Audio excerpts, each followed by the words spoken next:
ইয়া রাসূলুল্লাহ, ইয়া হাবিবাল্লাহ, আমি উমর দাওয়া দিয়ে দিলাম, আমি আমার জানের থেকে বেশি আপনাকে ভালোবাসি।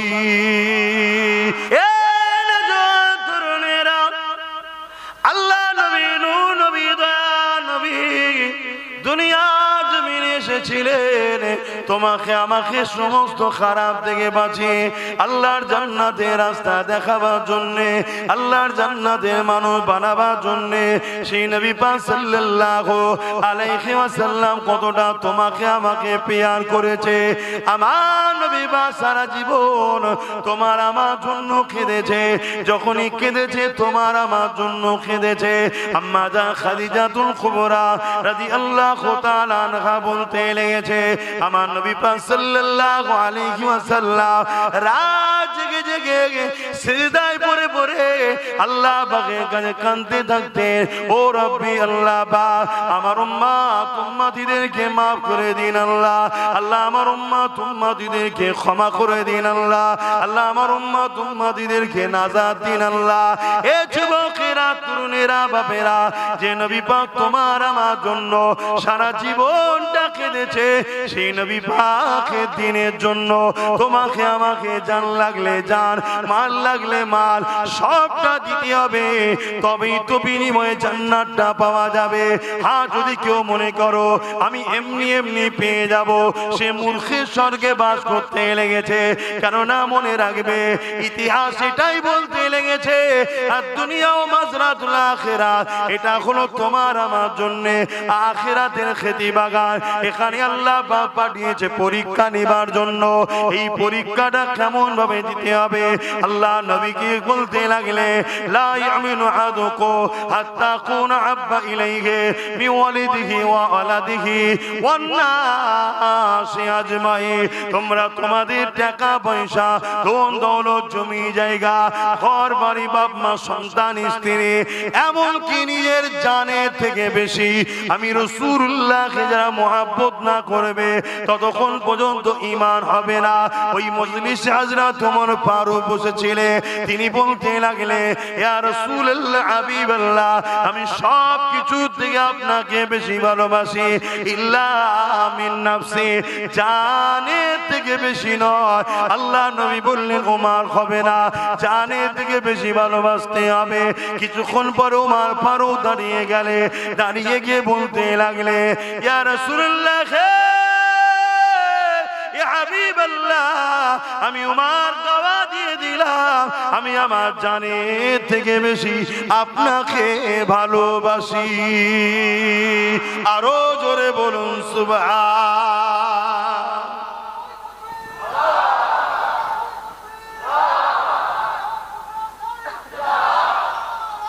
আল্লাহ। আসেন আমি আমার আলোচনার দিকে ফিরে যাই। আল্লাহ নবী, নূর নবী, দয়া নবী আমাদেরকে কতটা ভালোবেসেছে, সারা জীবন নবী আমার তোমার আমার জন্য কেঁদেছেন। আজকে দিনে এখনো পর্যন্ত নবী আমার রওজা মুবারকে তোমার আমার জন্য কাঁদতেছে। কি গো, মানেন তো নাকি? কারা কারা মানেন নবী হায়াতুন নবী? হাত তুলুন। আলহামদুলিল্লাহ, আলহামদুলিল্লাহ। মনে রাখবেন, ইসলামের দুশমনেরা একদল মুনাফিক উলামাদের দ্বারা সমাজের সাধারণ লোকের ঈমান খেচ্ছে, নবী নাকি মরে শেষ হয়ে গেছে। বলুন নাউজুবিল্লাহ। এ কথা মানলেই কাফের।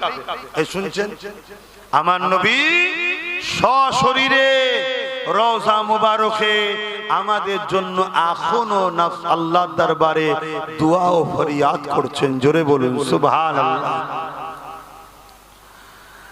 বাপেরা, নওজওয়ান, তরুণেরা, এই বিষয়ে একটা ইতিহাস আপনাকে, তারিখে হাদিস আপনাকে শোনাই। এ নওজওয়ানেরা, হযরত ইমাম হুসাইন হুজুরের সময়তে জালিম জিদ এমন করে 10,000 সৈন্য পাঠিয়েছিল মদিনার জমিনেতে। ওই 10,000 সৈন্য পাঠিয়ে বলে দিয়েছিল মদিনাকে তোমাদের জন্য হালাল করে দিলাম। 3 দিন ধরে মদিনার জমিনে ওই ইয়েজিদের সৈন্যরা অত্যাচার জুলুম করেছিল, মদিনার মানুষগুলোকে হত্যা করেছিল, মদিনার নারীগুলোকে বেউজ্জতি করেছিল, মদিনার উপরে জুলুম অত্যাচার করেছিল। এমনকি আল্লাহ নবীর মদিনার নববী শরীফের মধ্যে খচ্চর গাদা ঘোড়াকে বেঁধে দিয়ে নামাজ আযান ইকামতকে বন্ধ করে দিয়েছিল। এ যুবকেরা, আমার নবী পাকের এক সাহাবী ছিলেন, তিনি বেরোতে পারলেন না।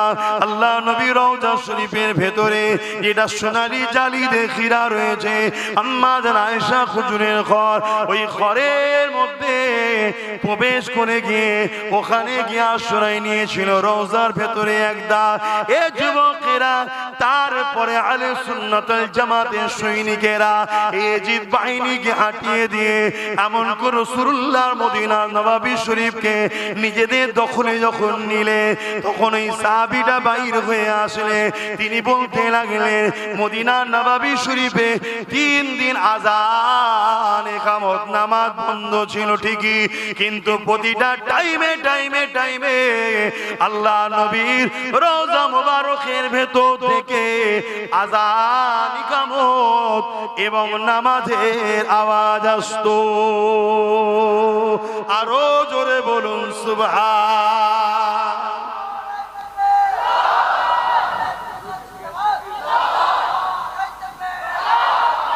আমার নবী হলেন আল্লাহর সবথেকে বড় নিয়ামত। জোরে বলুন সুবহানাল্লাহ।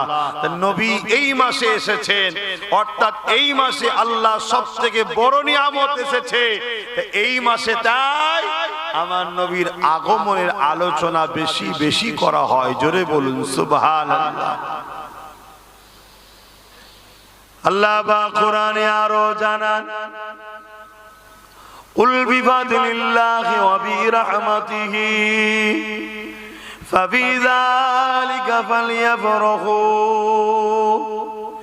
এ দুনিয়া মানুষেরা, তোমরা শুনে রেখে দাও, আল্লাহ বাকি জানাতে লেগেছে। আল্লাহ তিনার হাবিবকে বলতে লেগেছে, আমার হাবিব দুনিয়ার মানুষকে বলে দেন বিফাদলিল্লাহি ওয়া বিরহমাতিহি, আমার ফজল ও রহমত পে ফাবিযালিকা ফালইফরাহু, তারা যেন খুব আনন্দ খুশি বানায়। আল্লাহ পাক বললেন আমার ফজল পে, আমার রহমত পে খুব আনন্দ খুশি বানাবার হুকুম কে দিয়েছে? আল্লাহ। তো নবী রহমত না রহমত নয়? সূরা আম্বিয়ার মধ্যে আল্লাহ বললেন ওমা আরসালনাকা ইল্লা রাহমাতাল লিল আলামিন, আমি আমার হাবিবকে তামাম আলমের জন্য দয়া করেছি। জোরে বলুন সুবহানাল্লাহ। তাহলে রাসূলের পে খুশি বানাতে হবে, এটা কার হুকুম? জোরে বলুন, আরে জবান খুলে বলুন, কার হুকুম? আল্লাহ কোরআনে হুকুম করছেন হাবিবকে খুশি বানাতে হবে।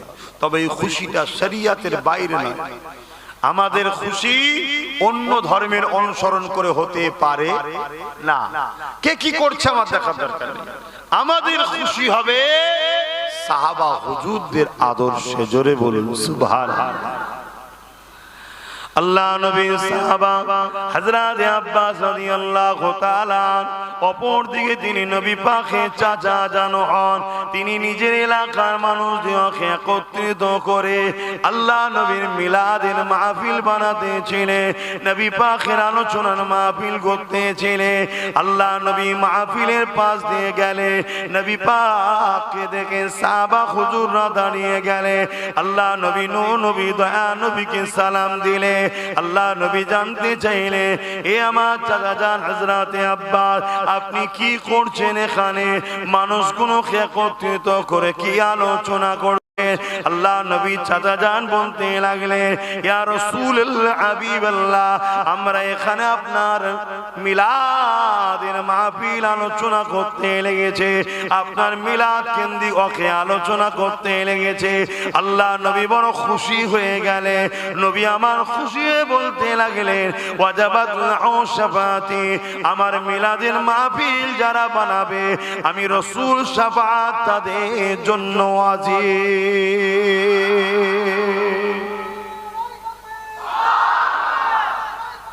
আল্লাহ নবীর মাকাম কত, শান কত, সেই নবী পাক সাল্লাল্লাহু আলাইহি সাল্লাম আমরা পেয়েছি, পেয়ে খুশি না বেজার গো? একটু সকলে বলুন না, যেটা আছে অন্তরে সেটাই মুখ দিয়ে প্রকাশ করুন, তবেই তো মুমিন। অন্তরে এক মুখে আর একে বলা হয় মুনাফিক। তো বলুন খুশি না বেজার? আল্লাহ কবুল করে, বলুন আল্লাহুম্মা আমিন। এই নবী পাক সাল্লাল্লাহু আলাইহি সাল্লাম এসে কত কষ্ট করে আমাদের কাছে ইনসাফ দিয়েছে, ইনসানিয়াত চিনিয়েছে, মানবতার রাস্তা দেখিয়েছে, নারীর অধিকারের রাস্তা দেখিয়েছে, গরিবের অধিকারের রাস্তা দেখিয়েছে, মা বাপের সম্মানের রাস্তা দেখিয়েছে। এক কথায় জুলুমকে খতম করে ইনসাফ প্রতিষ্ঠিত করেছে আমার নবী। জোরে বলুন সুবহানাল্লাহ। আল্লাহ নবী খোদ নিজের মিলাদ নিজে বানিয়েছে, অর্থাৎ মিলাদের শুকরিয়া আদায় করে আল্লাহ নবী প্রতি সোমবার দিন রোজা রাখতেন।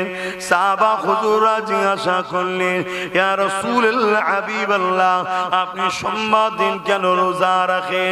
আল্লাহ নবী বলেছিলেন, এ বাবা সাহাবারা, এই সোমবার দিন আমি রাসূল আমার মিলাদ হয়েছে, অর্থাৎ আমি দুনিয়ায় আগমন হয়েছে, আমি আমার মিলাদের আগমনের দিনে শুকরানা আল্লাহ পাকের জন্য রোজা রেখে থাকি।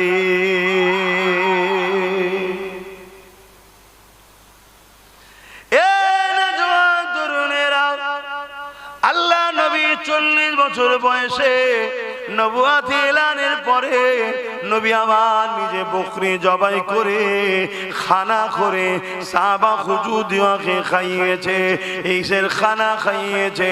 আমার নবী পাক নিজের মিলাদের খুশির খানা খাইয়েছে। তাহলে বলো আমরা সেই নবী পেয়ে খুশি না বেজার? আমাদের জান মাল সবকিছু দিয়ে হুজুরকে ভালোবাসতে হবে, তবেই তো ঈমান। আজ লক্ষ লক্ষ কোটি কোটি মুসলমান দাবিদার, ঈমান কজনের আছে? ঈমানটা দেখতে হবে। ঈমান যতক্ষণ পর্যন্ত না তুমি তোমার জানের থেকে বেশি রাসূলকে মুহাব্বত করছো, ততক্ষণ তুমি ঈমানদার আশা করতে পারো না।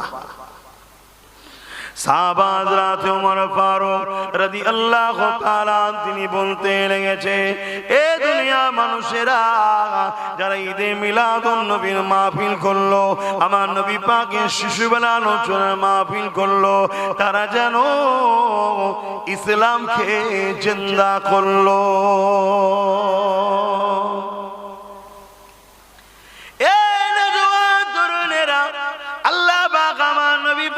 কি শান দিয়েছে, আমার নবী পাককে কি মর্যাদা, কি আজমত, কি মাকাম দিয়েছে।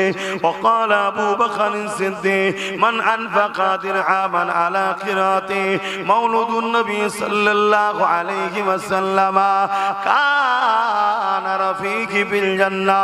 হযরত আবু বকর সিদ্দিক জানিয়ে দিলে, এ দুনিয়া মানুষেরা, তোমরা যদি আমার নবীর মিলাদের মাহফিল বানাতে 1 দিরহাম যদি দান করে থাকো, আমি আবু বকর জানিয়ে দিলাম ওই 1 দিরহাম দানকারী দাতাটা আর আমি আবু বকর আল্লাহ পাকের জান্নাতি বন্ধু হব। আরো জোরে বলুন সুবহান। আমাদের মধ্যে অনেক সময় ধারণা হয় যে অনেক লোক আছে দান করে যারা শরিয়াতের হুকুমগুলো ঠিকভাবে মানতে পারে না, প্যান্ট শার্ট পরা হয়তো দাড়ি চেঁচে ফেলেছে, ভুল করেছে, এই ছেলেগুলো আবার কি করে সিদ্দিক আকবরের জান্নাতের বন্ধু হতে পারে, এটা আমাদের অনেকের ধারণা এসে যায়।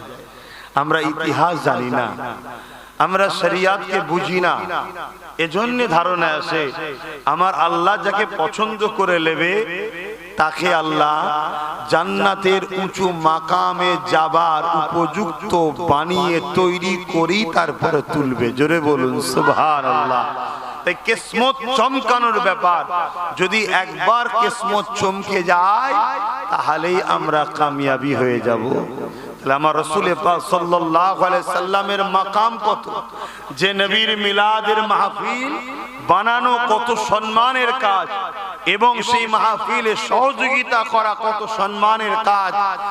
আজ বড় দুঃখ লাগে আমাদেরই ভাইরা শিক্ষার অভাবে হোক বা কোন ভুল রাস্তায় পড়ে যে হোক, অনেকের ধারণা রাসূলের মিলাদের মাহফিল করা যাবে না, সিরাতুন নবী করো।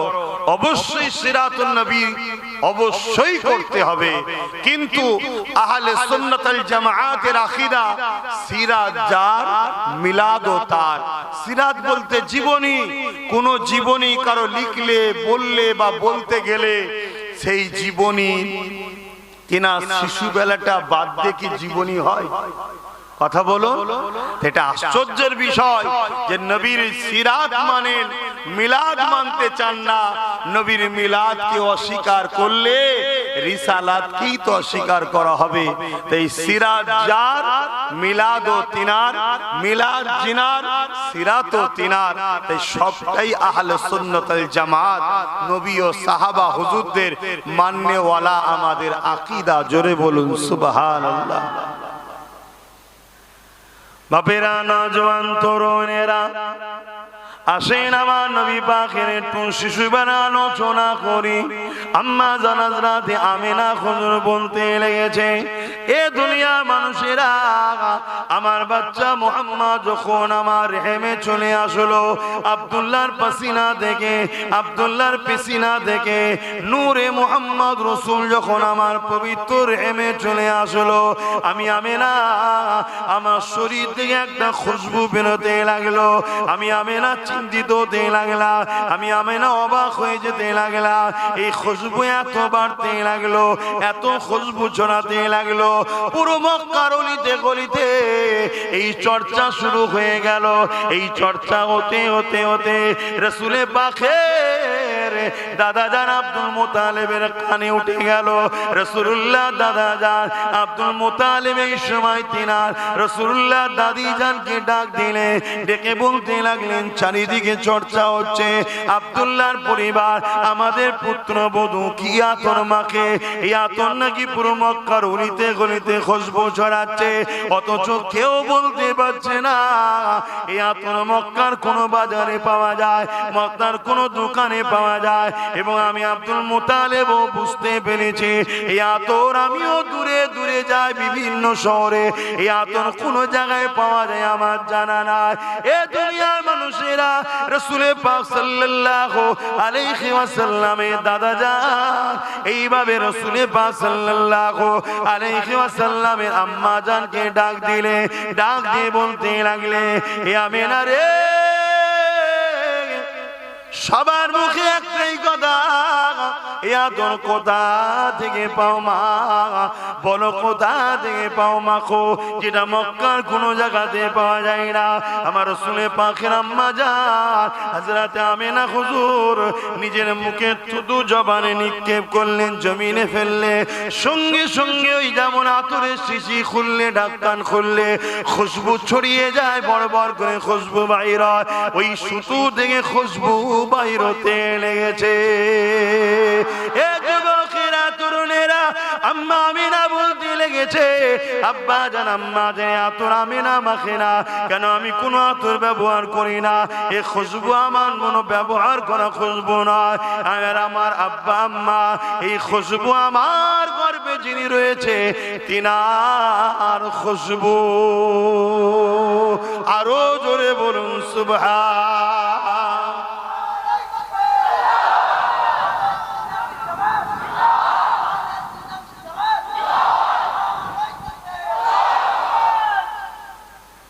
আমার নবী কত বড় নিয়ামত বুঝতে পাচ্ছেন? কি গো বলবেন তো? সেই রসুল ছেড়ে দিয়ে দুনিয়ার কোথায় ছুটছো যুবক? কোথায় হাঁকড়াচ্ছ? কোথায় বসে থাকছো? কোথায় উঠা বসা করছো? কাদের পিছনে ছুটি ছুটি করছে রসুল ছেড়ে দিয়ে? নবীর দুশ্মনদের আপন করেছো? নবীর দুশ্মনদের বন্ধু করেছো? নবীর দুশ্মনদের সহযোগিতা করছো?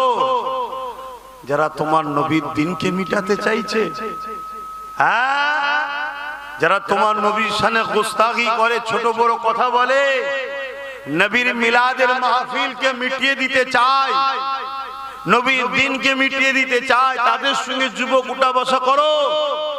হাতটা খেয়ে আমার নবীর যারা বিরোধী করছে, মাফ করবেন ভাষা খারাপ লাগলে, কিছু করার নেই। তাদের শরীরের দুর্গন্ধে কাউকে যদি জেন ধরে, ওই জেন পর্যন্ত ছেড়ে পালাবে। সেরকম কিছু জালিম শয়তান আমার নবীর বিরোধী করছে না, করেন? আর আমরা মুসলমান ঘরের যুবক, এই তুমি ওখানে গাছে হেলান দিতে নিয়েছি, কি দুঃখ তোমার মনে? জন জন ছেলে, বস, এইটাই তো দুঃখ। তোমরা মাছানে বসো, চায়ের দোকানে বসো, ক্লাবে বসো, পার্টি অফিসে বসো, ফুটপাতে বসো, সিনেমা, যাত্রা, গান যেখানে বসতে নিষেধ করেছে সেখানেও বসো। হাইরে যুবক, কাদের পাল্লাই পড়ে গেলে? তোমার নেতার আলোচনার মাহফিলে বসবে না? এখানে বসা তোমার নসিবে হচ্ছে না?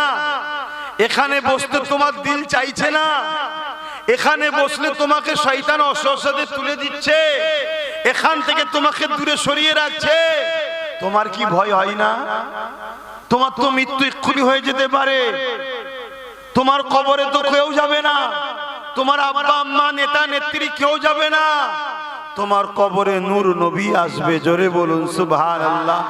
তুমি যদি দুনিয়ায় নূর নবীর হও, নবী তোমাকে কবর থেকে জান্নাত পর্যন্ত নিয়ে যাবার দায়িত্ব। জোরে বলুন সুবহানাল্লাহ। আর তুমি যদি দুনিয়ায় রাসূলের না হও, তা তোমার কি দশা হবে?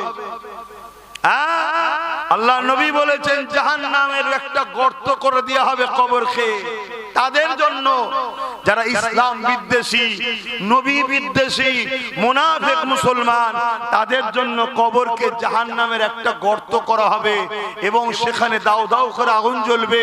99টা সাপ দেওয়া হবে, এক একটা সাপের দুটো করে মুখ থাকবে। দুনিয়াতেও দুমুখো সাপ দেখেছো না? দেখো, একটু ভয় করো যুবক।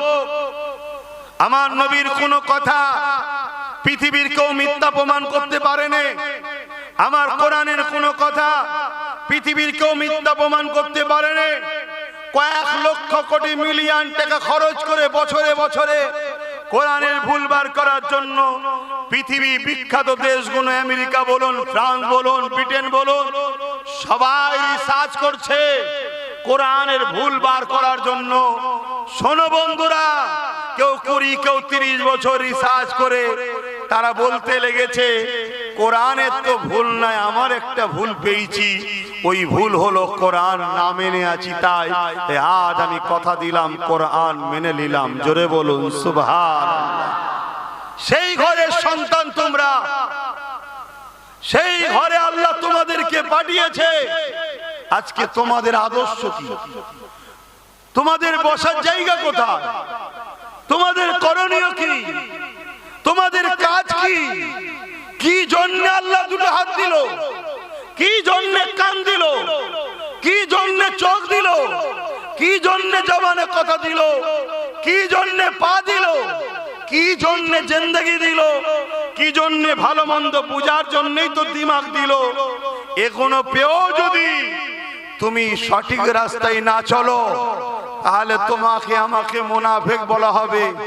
আর মুনাফিকের ঠিকানা জাহান্নামের কঠিন নির্মমতম জায়গায়। এবং আল্লাহর কোরআন যাদেরকে উলাইকা কাল আনআম, চতুষ্পদ জন্তুর নাই বলেছে, তারপরে আরেকটু গিয়ে গিয়ে বলেছে বালহুম আদাল, তারা চতুষ্পদ জন্তুর থেকেও নিকৃষ্ট। শুনছো যুবক, তোমরা কি চতুষ্পদ জন্তুর ন্যায় হতে চাও? তার থেকেও নিকৃষ্ট হতে চাও? তাহলে চতুষ্পদ জন্তুগুলোর সঙ্গে উঠা বসা বন্ধ করো। আমরা মনে করি দুটো হাত দুটো পা আমাদের সঙ্গে থাকে, কথা বলে, খাই দায়, এগুলো মনে হয় মানুষ। আরে না, সূরাতে সকলে মানুষ হতে পারে। কোরআন তাদেরকে চতুষ্পদ জন্তুর ন্যায় বলেছে এবং তার থেকেও নিকৃষ্ট বলেছে। শুনছেন তো নাকি? একটু বোঝো আমার ভাইয়েরা, এসেছে এই কারণে। আর মাদ্রাসাগুলোতে এই সত্য শিক্ষা হয় বলে আজ জালিম অত্যাচারীরা, সমাজ বিরোধীরা, খুনিরা, রেপিস্টরা, দাঙ্গাবাজরা, চরিত্রহীনরা মাদ্রাসার বিরোধী করে। এ সমাজে মাদ্রাসা বিরোধী লোক আছে না? না। যারাই মাদ্রাসার বিরুদ্ধে, মনে রাখবেন, হয় গাঁজাখোর, নাই পাতাখোর, নাই সুদখোর, নাই জেনাখোর, নাই খুনি, নাই দাঙ্গাবাজ, নাই সমাজ বিরোধী, নাই লুটেরা, কোন ভালো লোক মাদ্রাসার বিরোধী করে না। কেন? মাদ্রাসা মানুষ তৈরি করার কারখানা। জোরে বলুন সুবহানাল্লাহ। দুটো হাত, দুটো পা, দুটো চোখ তো দিয়েছে। এ হাত চালাতে হয় কোথায়? মাদ্রাসা শিক্ষা দেয়। এ পা চালাতে হয় কোথায়? মাদ্রাসায় শিক্ষা দেওয়া হয়। এ কান চালাতে হয় কোথায়? মাদ্রাসায় শিক্ষা দেওয়া হয়। এ জিন্দেগি চলার উত্তম আদর্শ কোন রাস্তা? মাদ্রাসায় শিক্ষা দেওয়া হয়। স্কুল কলেজে উত্তম মানুষ তৈরি হয় না, ওখানে পেটের শিক্ষা দেওয়া হয়। কি করে রুজি ইনকাম করবে, কি করে দুনিয়াদারি করবে, কি করে পেটের পেট চলবে, এই শিক্ষা ওখানে দেওয়া হয়। ভালো মানুষ তৈরি করার কারখানা মাদ্রাসায় দেওয়া হয়। কথা মাথায় ঢুকছে? অতএব ভাইরা আমার, সেই মাদ্রাসাকে প্যার করুন।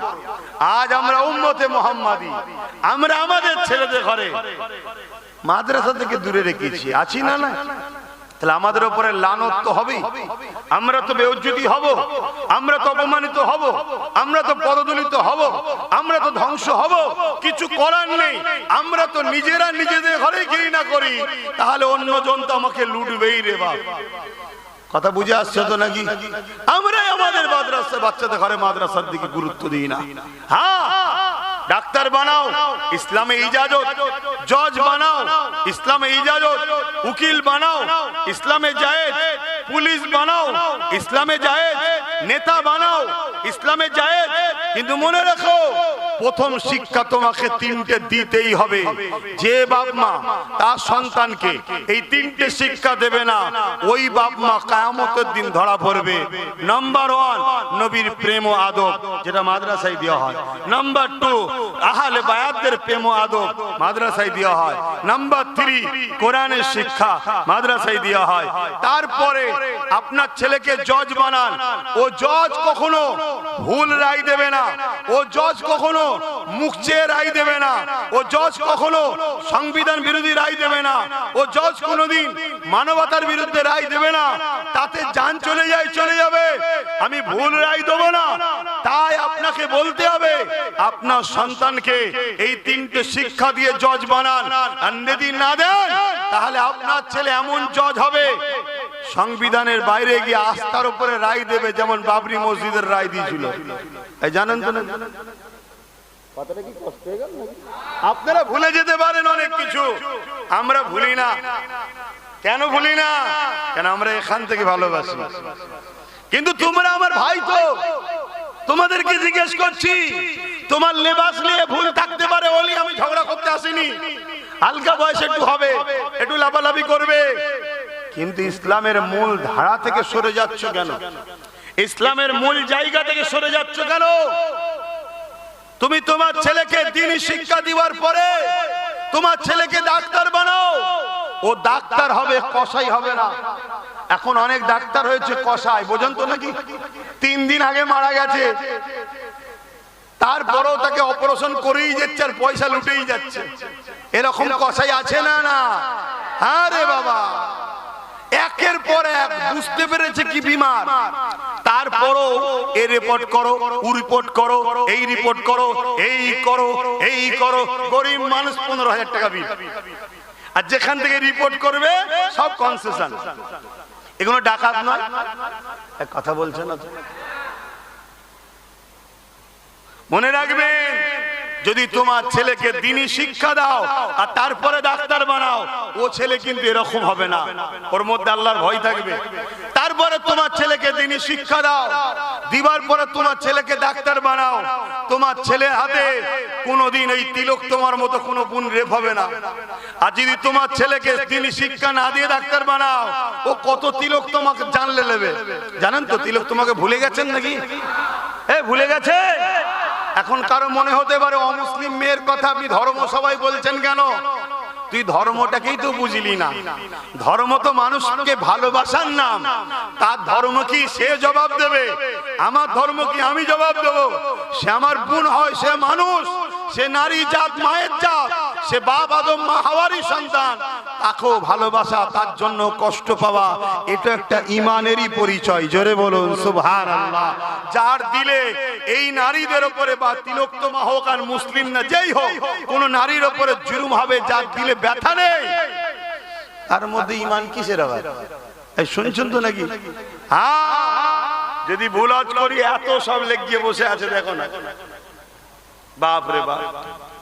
চলো ডাকো না এক জায়গায় বসে, একটু মোনাজেরা হোক। কি বাইরে বাইরে চিল্লে লাভ নেই, চলো না দেখি বসে এক জায়গায় ডিবেটে মোনাজেরা হবে।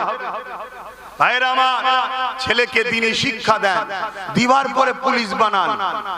আপনার ছেলে যখন দ্বীনি শিক্ষা শিখে পুলিশ হবে, ওই ছেলে কখনো ঘুষখোর হবে না, ওই ছেলে কখনো সমাজ বিরোধী হবে না, ওই ছেলে কখনো মিথ্যা কেস দেবে না।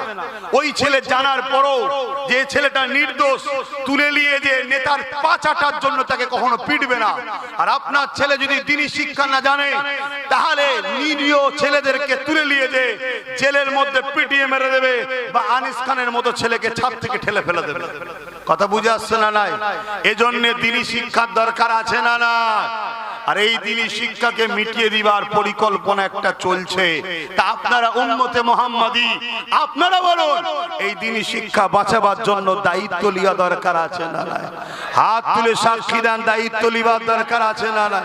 একটু মহব্বতে বলুন, দায়িত্ব আছে না? নাই? নারে দিবে, নারে দিবে। আল্লাহ কবুল করেন।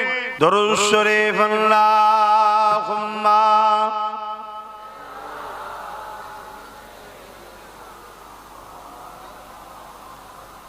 ওয়ালা আলি সাইয়্যিদিনা। মুসলমান ঘরে ছেলে মেয়েরা, তরুণেরা, বাপেরা, যে নবী আমার সারা জীবন তোমার আমার জন্য কেঁদেছে, আজ রওজা মোবারকে তোমার আমার জন্য কাঁদতেছে।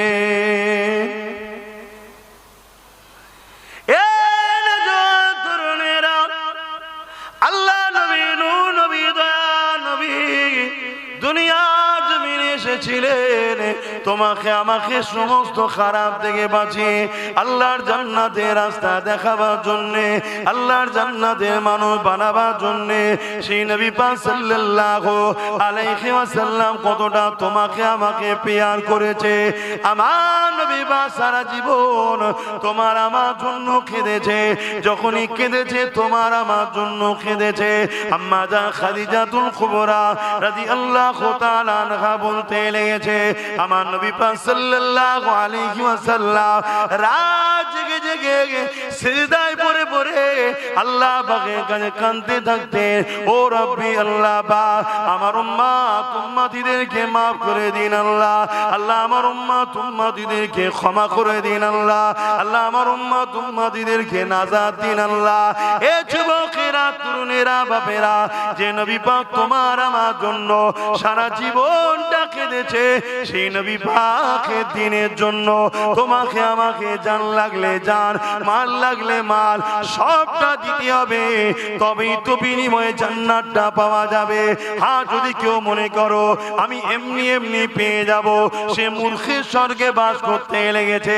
কেননা মনে রাখবে, ইতিহাস এটাই বলতে লেগেছে, আর দুনিয়া ও মাজরাতুল আখিরাত, এটা হলো তোমার আমার জন্য আখিরাতের খেতি বাগান। এখানে আল্লাহ পাক পাঠিয়েছে পরীক্ষা নেবার জন্য।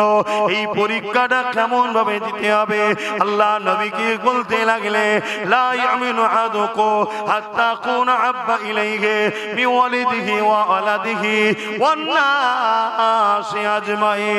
তোমরা তোমাদের টাকা পয়সা, ধন দৌলত, জমি জায়গা, ঘর বাড়ি, বাপ মা, সন্তান, স্ত্রী, এমনকি নিজের জানের থেকে বেশি আমি রাসূলুল্লাহকে যারা মহব্বত না করবে ততক্ষণ পর্যন্ত ঈমান হবে না।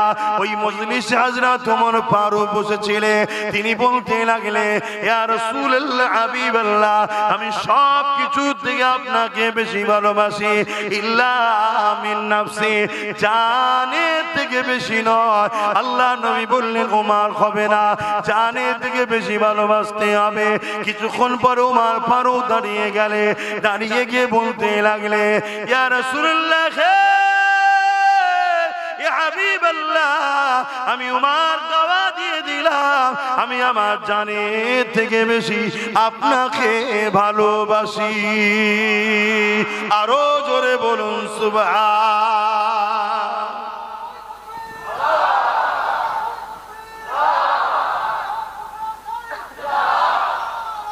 আল্লাহ, অতএব জানের থেকে ভালোবাসা, এটা হলো ঈমান।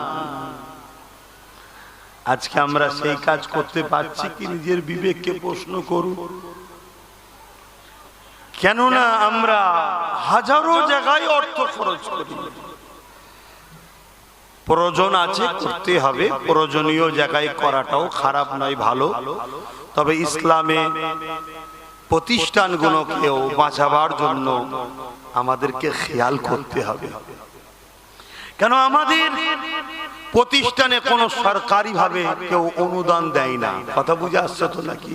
হ্যাঁ, আমরা নিজেরা করি, কিন্তু দুঃখের বিষয় আমরা সব জায়গা ছেড়ে দেওয়ার জন্য আমরা মেহনত করে তৈরি করব মাদ্রাসা, আর অন্যজনকে জায়গা ছেড়ে দেওয়ার জন্য সমাজ বিরোধীরা আগিয়ে এসে বসে ক্ষমতার জোরে আইন তৈরি করে আমার মাদ্রাসা সিল করবে, আমাদেরই মাদ্রাসায় তালা মারবে, আমাদেরই মাদ্রাসা মসজিদকে মিটাবার জন্য আইন তৈরি করবে। এর জন্য সম্পূর্ণ দোষী আমাদের মুসলিম উলামাদের মধ্যে যারা বলে আমরা রাজনীতি করি না, এই গাদ্দারগুলো সবচেয়ে বড় দোষী। কথা বুঝে আসছে না? নাই, যেমন পানি ছাড়া মাছ বাঁচে না, পানি ছাড়া মাছ বাঁচে না, রাজনীতি ছাড়া মানুষ বাঁচতে পারে না। কেউ কাউকে সাপোর্ট করছে, ওটাও একটা রাজনীতি। কথা বুঝে আসছে না? নাই, কিন্তু আমাদের খেয়াল করা দরকার এমন লোকের পক্ষে আমরা থাকবো যে আমার ধর্মের উপকার থেকে করতে হবে না। কারণ আমার দেশ সর্বধর্মের দেশ, দেশের সংবিধান কারো ধর্মকে প্রমোট করার বা ধর্মের বিরোধী করার ইজাজত সংবিধান ক্ষমতা রাষ্ট্রকে দেয়নি।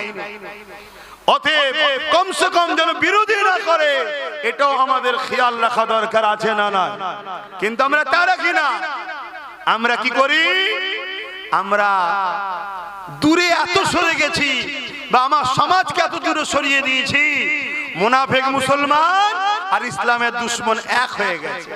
এক হয়ে গিয়ে তারা এই সব করে বেড়াচ্ছে, যা খুশি তাই করছে, করতে করতে করতে এবারে টার্গেট করেছে ইসলামকে মুছে দেবো। আমার ভারতও চলছে না, চলে না? জোরে বলেন, আমি মিথ্যা বলছি না, সত্য বলছি। আওয়াজ দিয়ে বলবেন, জবানে হক কথা না বললে কিয়ামতের দিন আল্লাহ বুবা শয়তান করে তুলবে। আওয়াজ দিয়ে বলুন, আমার দেশও ইসলামের বিরুদ্ধে ষড়যন্ত্র চলছে, হ্যাঁ কি না? আওয়াজ আরো জোরে, হ্যাঁ কি না? আর আমার রাজ্য তো এই ষড়যন্ত্র চলছে, হ্যাঁ কি না? এই তো কদিন আগে দুর্গাপুরে আমার রাজ্য সরকারের রাজ্যে বোলডুজার দিয়ে মাদ্রাসা ভেঙে দেওয়া হয়েছে, জানেন না? জানেন না? তাহলে এটা আমাদের দোষ আছে না? না, সম্পূর্ণ দোষ আমাদের। আমরাই ভুল করছি, আমরা ভুল করেছি। আমি হুজুর, আমি নেতা হব না, বসবো না, কিন্তু আমার তো মাথায় রাখা দরকার যে আমাদেরও পার্টিসিপেট দরকার, ভাগিদারি দরকার, আমাদেরও লোক থাকা দরকার। কি দরকার আছে না? না, এটা হুজুর হিসেবে আমার ভাবা দরকার নয়? হ্যাঁ, আল্লাহ আসতে আমরা জায়গা ছেড়ে দিয়েছি। 2 নম্বর মুনাফিক মুসলমান কিছু দেখা চাই, দেখো মুসলমান তো এই তো রয়েছে, অথচ প্রকাশ্য দুশমনের থেকেও খারাপ। প্রকাশ্য দুশমন এই মুনাফিক মুসলমান গুলো তাদের থেকেও খারাপ। সেই রকম সব 2 নম্বর গুলোকে রেখে দিয়েছে। যখন আমার মসজিদের বিরুদ্ধে কথা হয়, মাদ্রাসার বিরুদ্ধে কথা হয়, তখন সেসব মুনাফিক মুসলিম নেতাদের মুখে কথা পাওয়া যায় না। শুনছেন তো নাকি?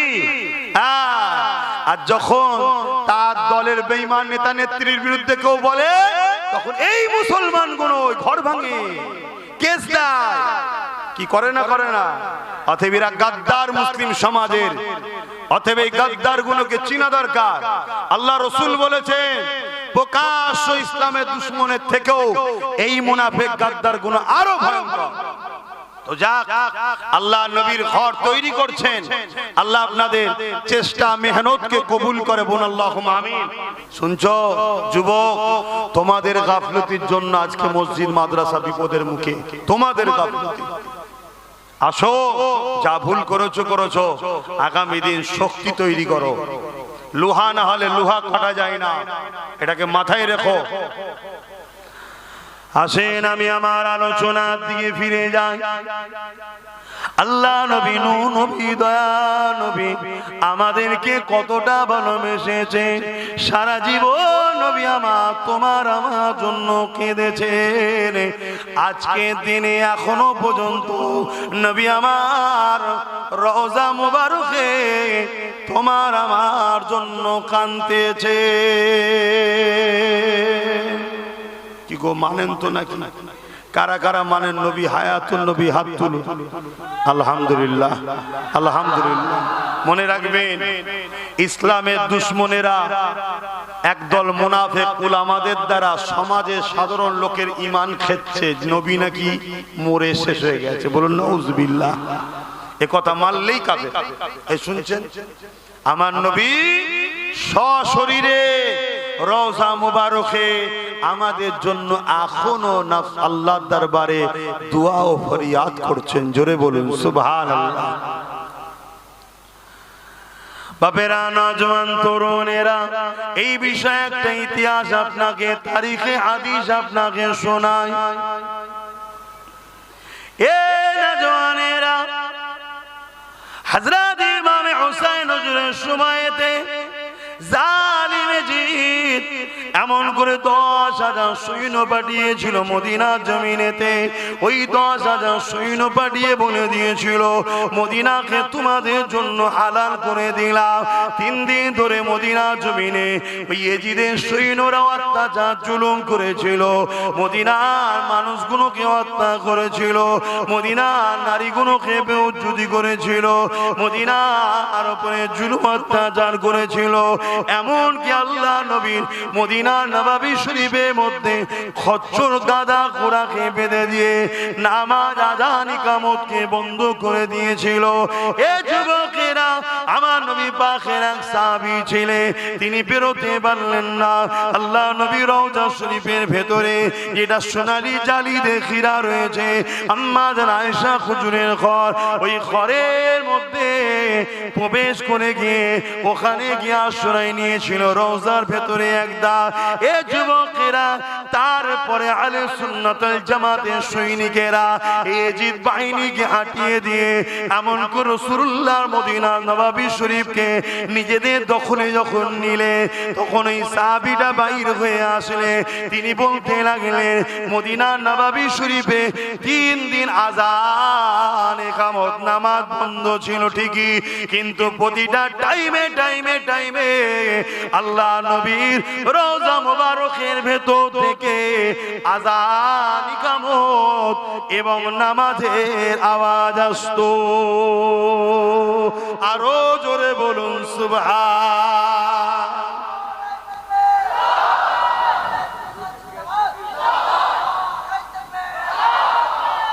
তাহলে বলুন, আমার নবী হায়াতুন নবী। সবাই বলুন আমার নবী। সবাই মুখ দিয়ে বলবেন, কেউ মুখ বন্ধ করে থাকবেন না, কপাল ফাটা হবেন। তাহলে আমার নবী হায়াতুন নবী। বলুন সুবহানাল্লাহ। আজকে সেই নবীর দিনকে মিটাবার, নবীর সঙ্গে আমাদের দূরত্ব তৈরি করার দুই শক্তি চেষ্টা করছে। এক হলো রাজনীতির নামে ইসলাম বিদ্বেষী শক্তি, রাজনীতির নামে বলুন বলুন বলুন ইসলাম বিদ্বেষী শক্তি, তারা আমার নবীর দিনকে মিটাতে চাইছে। আর এক হলো তাদেরই অর্থে তৈরি করা মুনাফিক মুসলমান, তারা আমার নবীর দিনকে মিটাবার বা আমাদের ঘরে নবী থেকে সরবার প্ল্যান তৈরি করছে। এই দুই জালিমের বিরুদ্ধে রুখে নিজেদের ঈমান ইজ্জতকে বাঁচাতে হবে। পাশাপাশি রাজনীতির নামে যে জালিম ইসলাম বিদ্বেষী শক্তি মাথাচাড়া দিচ্ছে, লোহা না হলে লোহা কাটা যায় না, সেই শক্তিকে রুখার জন্য আমাদেরকেও অংশগ্রহণ করা দরকার আছে না নাই? জোরে বলুন আছে না না? আমি আব্বাস সিদ্দিকী ধর্মগুরু, ধর্ম প্রচারক, আমি নাই মাঠে ময়দানে লাভলাম না, ক্যান্ডিডেট নাই হলাম না, কিন্তু আমার নবীর দুশমনকে আমি কখনো সহযোগিতা করতে জোরে বলুন পারি না। আমার উচিত হবে এমন ভালো ব্যক্তিকে সাথ দেওয়া যে কিনা আমার নবীর দিনের যদি উপকার নাও করে, ক্ষতি যেন না করে। সে মুসলমানও হতে পারে, অমুসলিমও হতে পারে। অনেক অমুসলিম আছে যারা আমার নবীর দিনের ক্ষতি করে না, দিন মানে না, সেটা তার রুচি, তার পছন্দ, তার আস্থা তার কাছে, ওটা নিয়ে আমার তার বিরুদ্ধে কোনো কথা জোরে বলুন না। তার কি পছন্দ ধর্ম সে দেখবে, কিন্তু সে তার ধর্ম করে, আমার ধর্মের পিছনে লাগে না। এরকম কোটি কোটি হিন্দু আছে না নাই? এরকম কোটি কোটি অন্য ধর্মের লোক আছে না নাই? তাদের বিরুদ্ধে কোন রকম আমাদের কোনো বক্তব্য, কোনো লড়াই কিছুই নাই। তারা মানুষ, আমরাও মানুষ, ভাই ভাই মিলেমিশে থাকবো, ঠিক না বেঠিক? কিন্তু তুমি ক্ষমতার আসনে বসে আমার মাদ্রাসা মিটাতে চাইবে, আমার মসজিদ মিটাতে চাইবে, তুমি মুসলিম দাবিদার হোক আর অমুসলিম সেজে হোক, তোমাদের বিরুদ্ধে আমাদের লড়াই চলবে। কেন? এক মানবতার বিরুদ্ধে, সংবিধানের বিরুদ্ধে তুমি কাজ করছো। আমার সংবিধান কাউকে রাইট দেয় না যে কারো ধর্মের উপরে তুমি হস্তক্ষেপ করতে পারো।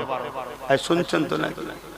এই জায়গায় আমাদের সংগঠিত ঐক্য ভাবা দরকার আছে না নাই? পেটের জন্য ভাবছো, চাকরির জন্য ভাবছো, রুজি রুটির জন্য ভাবছো, তুমি একবারও ভাববে না তুমি যার পিছনে দাঁড়াচ্ছ তার দ্বারা তোমার দিনের উপকার যদি নাও হয়, কমসে কম তোমার দিনের দুশ্মন তো নয়। এটা খেয়াল করা দরকার আছে না না? এগুলো মাথায় লাও। আমি ধর্মগুরু হিসাবে ধর্মের কথাই বলছি, কি শিক্ষা দেবো না দেবো না একটু হ্যাঁ কি না বলুন। বাপেরা নজওয়ানেরা কিয়ামত বড় কঠিন হবে, যে দিনেতে বাপ ছেলে হবে না, ছেলে বাপের হবে না, মা মেয়ের হবে না, মেয়ে মায়ের হবে না, স্বামী স্ত্রী হবে না, স্ত্রী স্বামীর হবে না। এই কিয়ামতের দিনটা হবে বিচারের দিন। দুনিয়ায় তুমি অন্যায় করলে কেউ তোমার বিচার করতে পারে না। কেন? তুমি বড় পাওয়ারফুল ব্যক্তি, তুমি কামিয়াব দুনিয়ায় শক্তিশালী ব্যক্তি, তুমি অর্থওয়ালা ব্যক্তি, তুমি নেতাওয়ালা ব্যক্তি, তোমার ক্ষমতা জোরে তোমার বিচার কেউ করতে পারলো না। তুমি জমিনের উপরে অন্যায় করেছো, অত্যাচার করেছো, খুন করেছো, এই জমিনের উপরে মিথ্যা মিথ্যা জুলুম করেছো। এ যুবকেরা, তরুণেরা, আমার আল্লাহ বা হিসাবের জন্য একটা দিন রেখেছে। ওই দিনটার নাম হলো ময়দানে মাশর। ওই ময়দানে মাশরেতে মাথার এক বেগ দেখতে লেখা তো পরে আল্লাহ বা সূর্যকে নামিয়ে দেবে, সূর্যের 12 ঘন্টা বানিয়ে দেবে। মানুষের নাকের করে মানুষের খেনগুলো নাক দিয়ে গলে গলে চলে চলে পড়তে লাগবে। এই কিয়ামতের দিনে আল্লাহ নবী জানিয়ে দিলে এমনও বাপ পাওয়া যাবে নিজের ছেলেকে জমিনে শুইয়ে দিয়ে তার বুকের উপরে পা দিয়ে দাঁড়িয়ে যাবে। এই কিয়ামতের ময়দানে এমনও ছেলে পাওয়া যাবে নিজের জন্মদাতা বাপকে জমিনে শুইয়ে দিয়ে তার বুকের উপরে পা দিয়ে দাঁড়িয়ে যাবে। এই কিয়ামতের দিনে এমনও মা পাওয়া যাবে নিজের মেয়েকে জমিনে শুইয়ে দিয়ে তার বুকের উপরে পা দিয়ে দাঁড়িয়ে যাবে। এই কিয়ামতের দিনে এমন মেয়ে পাওয়া যাবে জনম দুঃখিনী মাকে জমিনে শুইয়ে দিয়ে তার বুকের উপরে পা দিয়ে দাঁড়িয়ে যাবে। এ যুবকেরা, তরুণেরা, এক কথাই যার উপরে যার জোর চলবে তার তাকে জমিনে শুইয়ে দিয়ে তার বুকের উপরে পা দিয়ে দাঁড়িয়ে যাবে। এই জায়গায় কেউ তোমার আমার হবে না, না কোনো নেতা তোমার পাশে দাঁড়াবে, না কোনো নেত্রী তোমার পাশে দাঁড়াবে। সবাই যে যা চিন্তায় চিন্তায় থাকবে। বাপেরা, নওজোয়ানেরা, তরুণেরা, এই কঠিন দিনে শুধুমাত্র একজন তোমার আমার পাশে দাঁড়াবে, তিনি অন্য কেউ নয়। যার কথা তোমাকে বোঝাচ্ছে তিনি হলেন আমার আপনার নবী, দুনিয়ার সুলতান নবীদের নবী হযরতে মুহাম্মাদুর রাসূলুল্লাহ। আরো জোরে বলুন সুবহান। সেই নবীকে ভালোবাসো। বাপের জন্য খরচ করছে এটাও নেকি, মায়ের জন্য খরচ করছো ওটাও নেকি। আল্লাহ রসুল বলেছে সব থেকে বেশি নেকি হয় মা বাপ স্ত্রী সন্তানের পিছনে খরচ করলে। বললেন না সুবহানাল্লাহ? এই শুনছো না? সব থেকে বেশি নেকি এই কোথায়? কেউ যদি বাপ মার পিছনে খরচ করে, স্ত্রী পিছনে খরচ করে, সন্তানের পিছনে খরচ করে, এই খরচটাতে সব থেকে বেশি নেকি হয়। জোরে বলুন সুবহানাল্লাহ। এই শিক্ষাটা আমাদেরকে কে দিল? বলুন বলুন। নবী পাক সাল্লাল্লাহু আলাইহি সাল্লাম। কিন্তু কিয়ামতের দিনে কেউ কি আমাদের পাশে থাকবে? তাহলে বাপ মার জন্য করছি, সন্তানের জন্য করছি, ছেলের জন্য করছি, সবার জন্য করছি, আমার নবীর প্রতিষ্ঠানের জন্য করব না? ইয়া রাসূলুল্লাহ, ইয়া হাবিবাল্লাহ, আমি উমার দাওয়া দিয়ে দিলাম, আমি আমার জানের থেকে বেশি আপনাকে ভালোবাসি।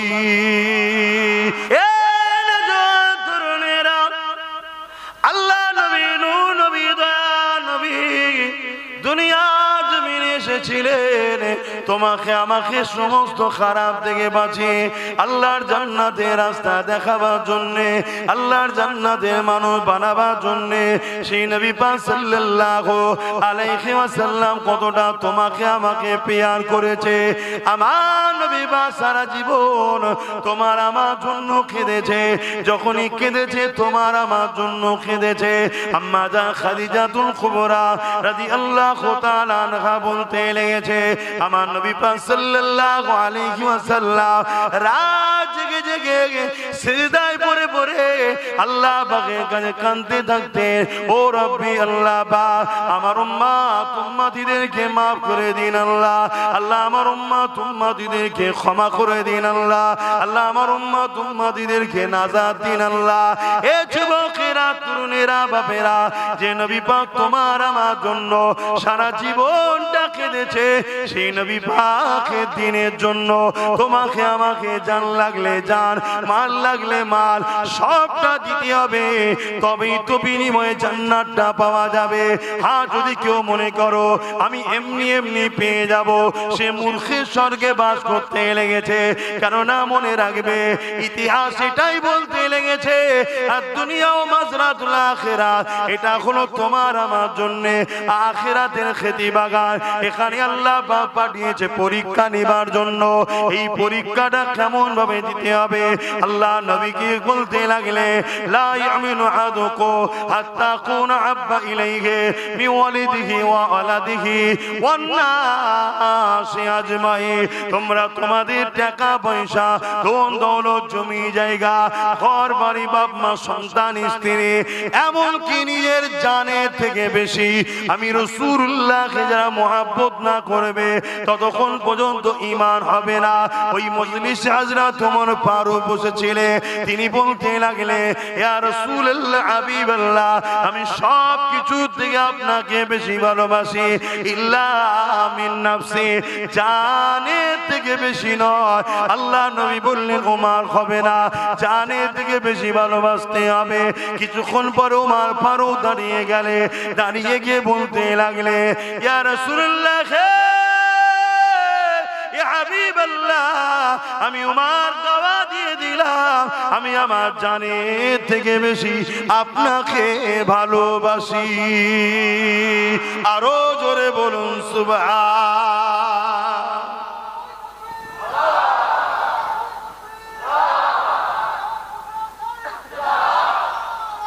আল্লাহ।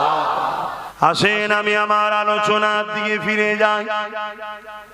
আল্লাহ নবী নূহ নবী দয়া নবী আমাদেরকে কতটা ভালোবেসেছে, সারা জীবন নবী আমার তোমার আমার জন্য কেঁদেছেন। আজকে দিনে এখনো পর্যন্ত নবী আমার রওজা মুবারকে তোমার আমার জন্য কাঁদতেছে। কি গো মানেন তো নাকি? কারা কারা মানেন নবী হায়াতুন নবী? হাত তুলুন। আলহামদুলিল্লাহ, আলহামদুলিল্লাহ। মনে রাখবেন, ইসলামের দুশমনেরা একদল মুনাফিক উলামাদের দ্বারা সমাজের সাধারণ লোকের ঈমান খেচ্ছে, নবী নাকি মরে শেষ হয়ে গেছে। বলুন নাউজুবিল্লাহ। এ কথা মানলেই কাফের। এই শুনছেন, আমার নবী সশরীরে রওজা মুবারকে আমাদের জন্য এখনো আল্লাহর দরবারে দোয়া ও ফরিয়াদ করছেন। জোরে বলুন সুবহানাল্লাহ। বাপেরা, নওজওয়ান তরুণেরা, এই বিষয়ে একটা ইতিহাস আপনাকে, তারিখে হাদিস আপনাকে শোনাই। এ নওজওয়ানেরা, হযরত ইমাম হুসাইন হুজুরের সময়তে জালিম জিদ এমন করে 10,000 সৈন্য পাঠিয়েছিল মদিনার জমিনেতে। ওই 10,000 সৈন্য পাঠিয়ে বলে দিয়েছিল, মদিনাকে তোমাদের জন্য হালাল করে দিলাম। 3 দিন ধরে মদিনার জমিনে ওই ইয়েজিদের সৈন্যরা অত্যাচার জুলুম করেছিল, মদিনার মানুষগুলোকে হত্যা করেছিল, মদিনার নারীগুলোকে বেউজ্জতি করেছিল, মদিনার উপরে জুলুম অত্যাচার করেছিল। এমনকি আল্লাহ নবীর মদিনার নববী শরীফের মধ্যে খচ্চর গাদা ঘোড়াকে বেঁধে দিয়ে নামাজ আযান ইকামতকে বন্ধ করে দিয়েছিল। এ যুবকেরা, আমার নবী পাকের এক সাহাবী ছিলেন, তিনি বেরোতে পারলেন না। আল্লাহ নবী রওজা শরীফের ভেতরে যেটা সোনালী জালি দিয়ে ঘেরা রয়েছে, আম্মা জান আয়েশা হুজুরের ঘর, ওই ঘরের মধ্যে প্রবেশ করে গিয়ে ওখানে গিয়ে আশ্রয় নিয়েছিল রওজার ভেতরে একদা। এ যুবকেরা, তারপরে আহলে সুন্নাত ওয়াল জামাতের সৈনিকেরা ইয়েজিদ বাহিনীকে হাঁটিয়ে দিয়ে এমন করে রাসূলুল্লাহর মদিনার নববী শরীফকে নিজেদের দখলে যখন নিলে, তখন এই সাহাবীটা বাইর হয়ে আসলে তিনি বলতে লাগলেন, মদিনার নববী শরীফে 3 দিন আযান ইকামত নামাজ বন্ধ ছিল ঠিকই, কিন্তু প্রতিটা টাইমে টাইমে টাইমে আল্লাহ নবীর রওজা মুবারকের ভেতর থেকে আযান ইকামত এবং নামাজের আওয়াজ আসতো। আরো জোরে বলুন সুবহান।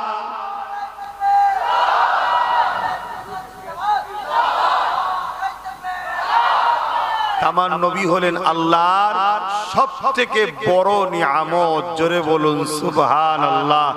নবী এই মাসে এসেছেন, অর্থাৎ এই মাসে আল্লাহ সবথেকে বড় নিয়ামত এসেছে। এই মাসে তাই আমার নবীর আগমনের আলোচনা বেশি বেশি করা হয়। জোরে বলুন সুবহানাল্লাহ। আল্লাহ পাক কোরআনে আরো জানান, কুল বিফাদলিল্লাহি ওয়া বিরহমাতিহি ফাবিযালিকা ফালইফরাহু। এ দুনিয়া মানুষেরা, তোমরা শুনে রেখে দাও, আল্লাহ বাকি জানাতে লেগেছে। আল্লাহ তিনার হাবিবকে বলতে লেগেছে, আমার হাবিব দুনিয়ার মানুষকে বলে দেন, বিফাদলিল্লাহি ওয়া বিরহমাতিহি, আমার ফজল ও রহমত পে ফাবিযালিকা ফালইফরাহু, তারা যেন খুব আনন্দ খুশি বানায়। আল্লাহ পাক বললেন, আমার ফজল পে, আমার রহমত পে খুব আনন্দ খুশি বানাবার হুকুম কে দিয়েছে? আল্লাহ। তো নবী রহমত না রহমত নয়? সূরা আম্বিয়ার মধ্যে আল্লাহ বললেন, ওমা আরসালনাকা ইল্লা রাহমাতাল লিল আলামিন, আমি আমার হাবিবকে তামাম আলমের জন্য দয়া করেছি। জোরে বলুন সুবহানাল্লাহ। রসুলের পেয়ে খুশি বানাতে হবে, এটা কার হুকুম? জোরে বলুন, আরে জবান খুলে বলুন, কার হুকুম? আল্লাহ কোরআনে হুকুম করছেন হাবিবকে খুশি বানাতে হবে, তবে এই খুশিটা শরীয়তের বাইরে নয়। আমাদের খুশি অন্য ধর্মের অনুসরণ করে হতে পারে না। কে কি করছে আমার দেখার দরকার নেই। আমাদের খুশি হবে সাহাবা হুজুরদের আদর্শে। জোরে বলুন সুবহানাল্লাহ। আল্লাহ নবী সাহাবা হযরত আব্বাস রাদিয়াল্লাহু তাআলা, অপর দিকে তিনি নবী পাকের চাচা জানো হন। তিনি নিজের এলাকার মানুষদেরকে একত্রিত করে আল্লাহ নবীর মিলাদের মাহফিল বানাতেছিলেন, নবী পাকের আলোচনার মাহফিল করতেছিলেন। আল্লাহ নবী মাহফিলের পাশ দিয়ে গেলে নবী পাককে দেখে সাহাবা হুজুররা দাঁড়িয়ে গেলে আল্লাহ নবী নবী দয়া নবীকে সালাম দিলে। আল্লাহ নবী জানতে চাইলে, এ আমার চাচা জান হযরত আব্বাস, আপনি কি করছেন এখানে? মানুষগুলো একত্রিত করে কি আলোচনা করছেন? আল্লাহ নবী চাচা জান বলতে লাগলেন, ইয়া রাসূলুল্লাহ হাবিবাল্লাহ, আমরা এখানে আপনার মিলাদের মাহফিল আলোচনা করতে লেগেছে, আপনার মিলাদ কেন্দ্রিক ওকে আলোচনা করতে লেগেছে। আল্লাহ নবী বড় খুশি হয়ে গেলে, নবী আমার খুশি হয়ে বলতে লাগলেন, ওয়াজাবাত লাহু শাফাআতি, আমার মিলাদের মাহফিল যারা বানাবে আমি রাসূল শাফাআত তাদের জন্য ওয়াজিব।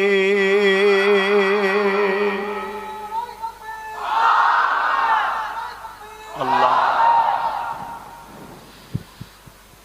নবীর মাকাম কত, শান কত, সেই নবী পাক সাল্লাল্লাহু আলাইহি সাল্লাম আমরা পেয়েছি, পেয়ে খুশি না বেজার গো? একটু সকলে বলুন না। যেটা আছে অন্তরে সেটাই মুখ দিয়ে প্রকাশ করুন, তবেই তো মুমিন। অন্তরে এক মুখে আর একে বলা হয় মুনাফিক। তো বলুন খুশি না বেজার? আল্লাহ কবুল করে, বলুন আল্লাহুম্মা আমিন। এই নবী পাক সাল্লাল্লাহু আলাইহি সাল্লাম এসে কত কষ্ট করে আমাদের কাছে ইনসাফ দিয়েছে, ইনসানিয়াত চিনিয়েছে, মানবতার রাস্তা দেখিয়েছে, নারীর অধিকারের রাস্তা দেখিয়েছে, গরিবের অধিকারের রাস্তা দেখিয়েছে, মা বাপের সম্মানের রাস্তা দেখিয়েছে। এক কথায় জুলুমকে খতম করে ইনসাফ প্রতিষ্ঠিত করেছে আমার নবী। জোরে বলুন সুবহানাল্লাহ। আল্লাহ নবী খোদ নিজের মিলাদ নিজে বানিয়েছে, অর্থাৎ মিলাদের শুকরিয়া আদায় করে আল্লাহ নবী প্রতি সোমবার দিন রোজা রাখতেন। সাহাবা হুজুররা জিজ্ঞাসা করলেন, ইয়া রাসূলুল্লাহ হাবিবাল্লাহ, আপনি সোমবার দিন কেন রোজা রাখেন? আল্লাহ নবী বলেছিলেন, এ বাবা সাহাবারা, এই সোমবার দিন আমি রাসূল আমার মিলাদ হয়েছে, অর্থাৎ আমি দুনিয়ায় আগমন হয়েছে, আমি আমার মিলাদের আগমনের দিনে শুকর আল্লাহ পাকের জন্য রোজা রেখে থাকি।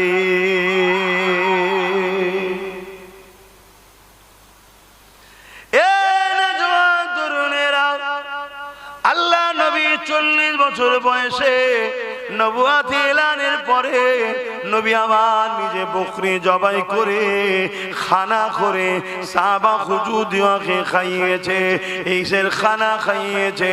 আমার নবী পাক নিজের মিলাদের খুশির খানা খাইয়েছে। তাহলে বলো আমরা সেই নবী পেয়ে খুশি না বেজার? আমাদের জান মাল সবকিছু দিয়ে হুজুরকে ভালোবাসতে হবে, তবেই তো ঈমান। আজ লক্ষ লক্ষ কোটি কোটি মুসলমান দাবিদার, ঈমান কজনের আছে?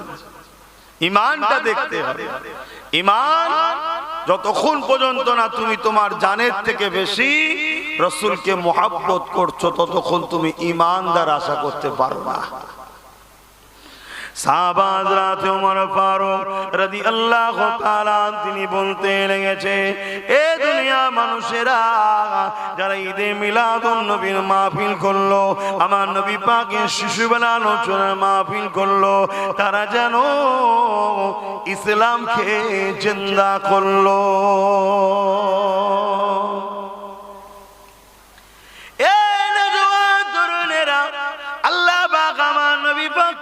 শান দিয়েছে, আমার নবী পাককে কি মর্যাদা, কি আজমত, কি মাকাম দিয়েছে।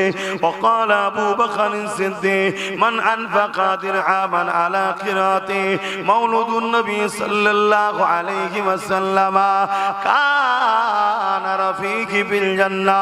হযরত আবু বকর সিদ্দিক জানিয়ে দিলে, এ দুনিয়া মানুষেরা, তোমরা যদি আমার নবীর মিলাদের মাহফিল বানাতে 1 দিরহাম যদি দান করে থাকো, আমি আবু বকর জানিয়ে দিলাম ওই 1 দিরহাম দানকারী দাতাটা আর আমি আবু বকর আল্লাহ পাকের জান্নাতি বন্ধু হব।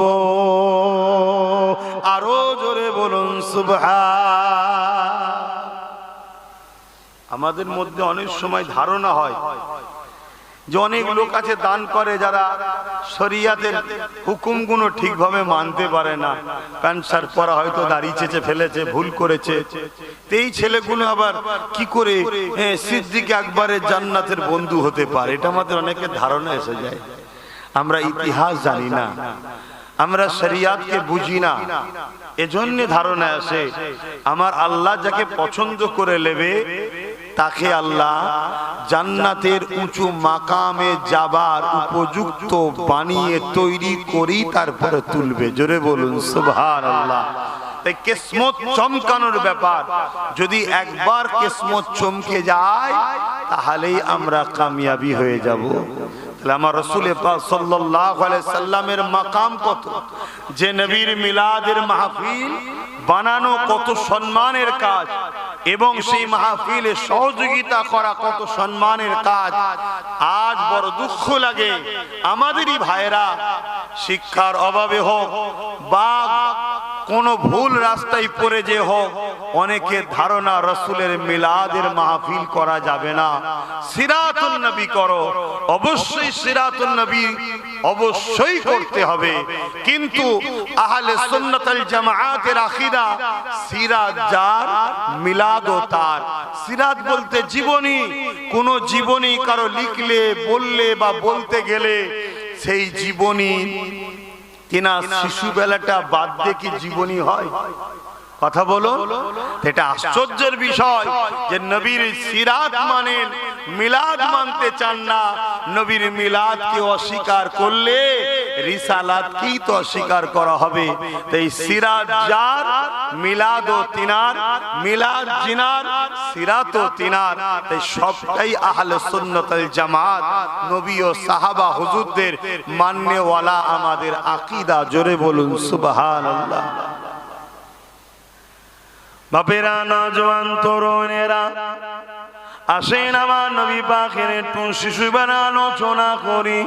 আম্মা জান হযরত আমিনা হুজুর বলতে লেগেছে, এ দুনিয়া মানুষেরা, আমার বাচ্চা মুহাম্মদ যখন আমার রেহেমে চলে আসলো, আব্দুল্লাহর পাসিনা থেকে, আব্দুল্লাহর পিসিনা থেকে নূরে মুহাম্মদ রাসূল যখন আমার পবিত্র রেহেমে চলে আসলো, আমি আমিনা আমার শরীর থেকে একটা খুশবু বেরোতে লাগলো। আমি আমিনা চিন্তিত হতে লাগলাম, আমি আমিনা অবাক হয়ে যেতে লাগলাম। এই খুশবু এত বাড়তে লাগলো, এত খুশবু ছড়াতে লাগলো, পুরো মক্কার অলিতে গলিতে এই চর্চা শুরু হয়ে গেল। এই চর্চা হতে হতে হতে রাসূলে পাকের দাদা জান আব্দুল মুতালিবের কানে উঠে গেল। রাসূলুল্লাহ দাদা জান আব্দুল মুতালিব এই সময় তিনার রাসূলুল্লাহ দাদি জানকে ডাক দিলে, ডেকে বলতে লাগলেন, চারিদিকে চর্চা হচ্ছে আব্দুল্লাহর পরিবার আমাদের পুত্রবধূ কি আতর মাখে, এই আতর নাকি পুরো মক্কার অলিতে গলিতে খুশবু ছড়াচ্ছে, অথচ কেউ বলতে পারছে না এই আতর মক্কার কোন বাজারে পাওয়া যায়, মক্কার কোন দোকানে পাওয়া যায়। এবং আমি আব্দুল মুতালিব বুঝতে পেরেছি এই আতর আমিও দূরে দূরে যাই বিভিন্ন শহরে, এই আতর কোন জায়গায় পাওয়া যায় আমার জানা নাই। এ দুনিয়ার মানুষেরা, রাসূল পাক সাল্লাল্লাহু আলাইহি ওয়াসাল্লামের দাদা জান এইভাবে রাসূল পাক সাল্লাল্লাহু আলাইহি ওয়াসাল্লামের আম্মা জানকে ডাক দিলে, ডাক দিয়ে বলতে লাগলে, এ আমিনা রে, সবার মুখে একটাই কথা, এই আদর কোথা থেকে পাও মা, বলো কোথা থেকে পাও মা গো, যেটা মক্কার কোনো জায়গাতে পাওয়া যায় না। আমার রাসূলে পাকের আম্মা জান হযরত আমিনা হুজুর নিজের মুখে থুতু জবানে নিক্ষেপ করলেন, জমিনে ফেললে, সঙ্গে সঙ্গে ওই যেমন আতরের শিশি খুললে, ঢাকন খুললে খুশবু ছড়িয়ে যায়, বড় বড় করে খুশবু বাইর হয়, ওই সুতু থেকে খুশবু বাইর হতে লেগেছে। এ যুবকেরা, তরুণেরা, আম্মা আমিনা বলতে লেগেছে, আব্বা জান আম্মা জান আতর আমিনা মাখে না কেন, আমি কোনো আতর ব্যবহার করি না, এ খুশবু আমার মনো ব্যবহার করা খুশবু নয়। আর আমার আব্বা আম্মা এই খুশবু আমার গর্ভে যিনি রয়েছে তিনার খুশবু। আরো জোরে বলুন সুবহান।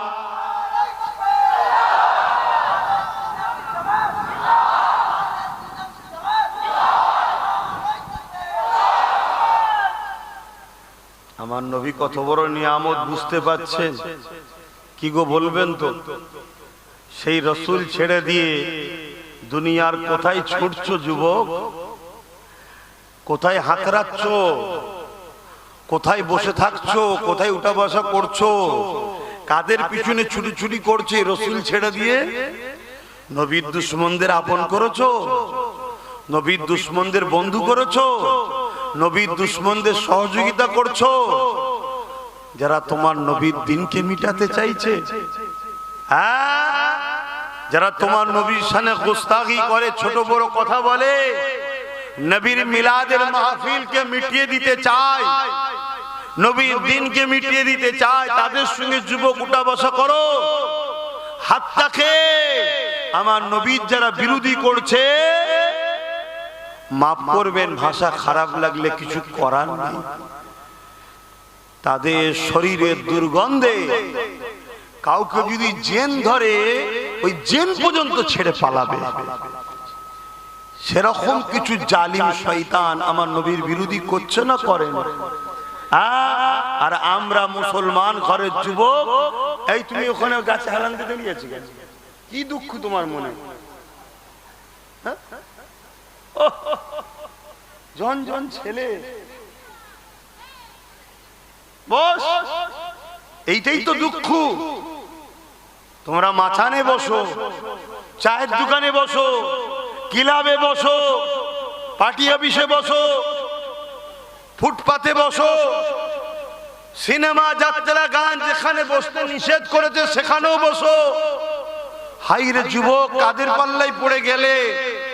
তোমার নেতার আলোচনার মাহফিলে বসবে না, এখানে বসা তোমার নসিবে হচ্ছে না, এখানে বসতে তোমার দিল চাইছে না, এখানে বসলে তোমাকে শয়তান অসহসাদে তুলে দিচ্ছে, এখান থেকে তোমাকে দূরে সরিয়ে রাখছে।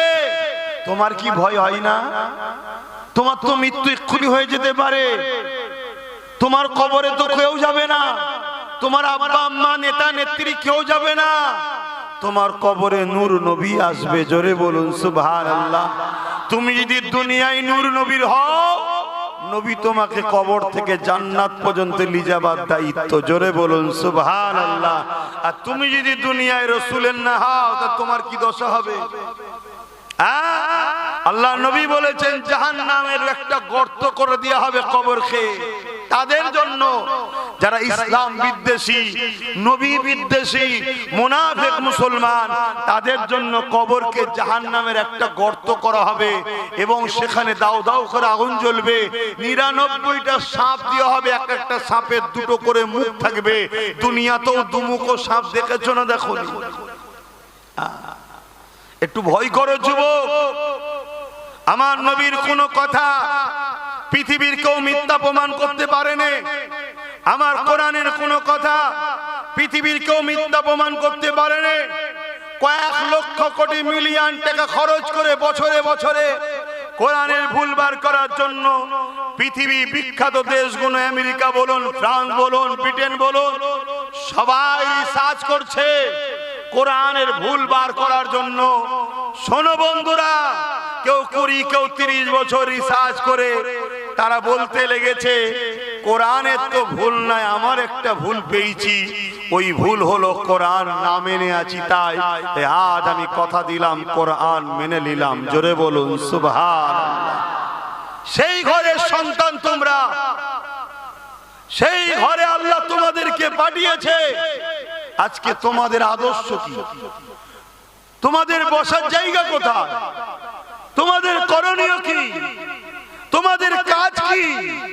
কি জন্য আল্লাহ দুটো হাত দিল? কি জন্য কান দিল? কি জন্য চোখ দিল? কি জন্য জবানে কথা দিল? কি জন্য পা দিল? কি জন্য জিন্দেগি দিল? কি জন্য ভালো মন্দ বুঝার জন্যই তো দিমাগ দিল। এখনো পেও যদি তুমি সঠিক রাস্তায় না চলো, তাহলে তোমাকে আমাকে মুনাফিক বলা হবে। আর মুনাফিকের ঠিকানা জাহান্নামের কঠিন নির্মমতম জায়গায়। এবং আল্লাহর কোরআন যাদেরকে উলাইকা কাল আনআম, চতুষ্পদ জন্তুর নাই বলেছে, তারপরে আরেকটু এগিয়ে গিয়ে বলেছে বালহুম আদাল, তারা চতুষ্পদ জন্তুর থেকেও নিকৃষ্ট। শুনছো যুবক, তোমরা কি চতুষ্পদ জন্তুর নাই হতে চাও? তার থেকেও নিকৃষ্ট হতে চাও? তাহলে চতুষ্পদ জন্তুগুলোর সঙ্গে উঠা বসা বন্ধ করো। আমরা মনে করি দুটো হাত দুটো পা আমাদের সঙ্গে থাকে, কথা বলে, খাই দায়, এগুলো মনে হয় মানুষ। আরে না, সূরাতে সকলে মানুষ হতে পারে। কোরআন তাদেরকে চতুষ্পদ জন্তুর নাই বলেছে এবং তার থেকেও নিকৃষ্ট বলেছে। শুনছেন তো নাকি? একটু বোঝো আমার ভাইয়েরা। এসেছে এই কারণে।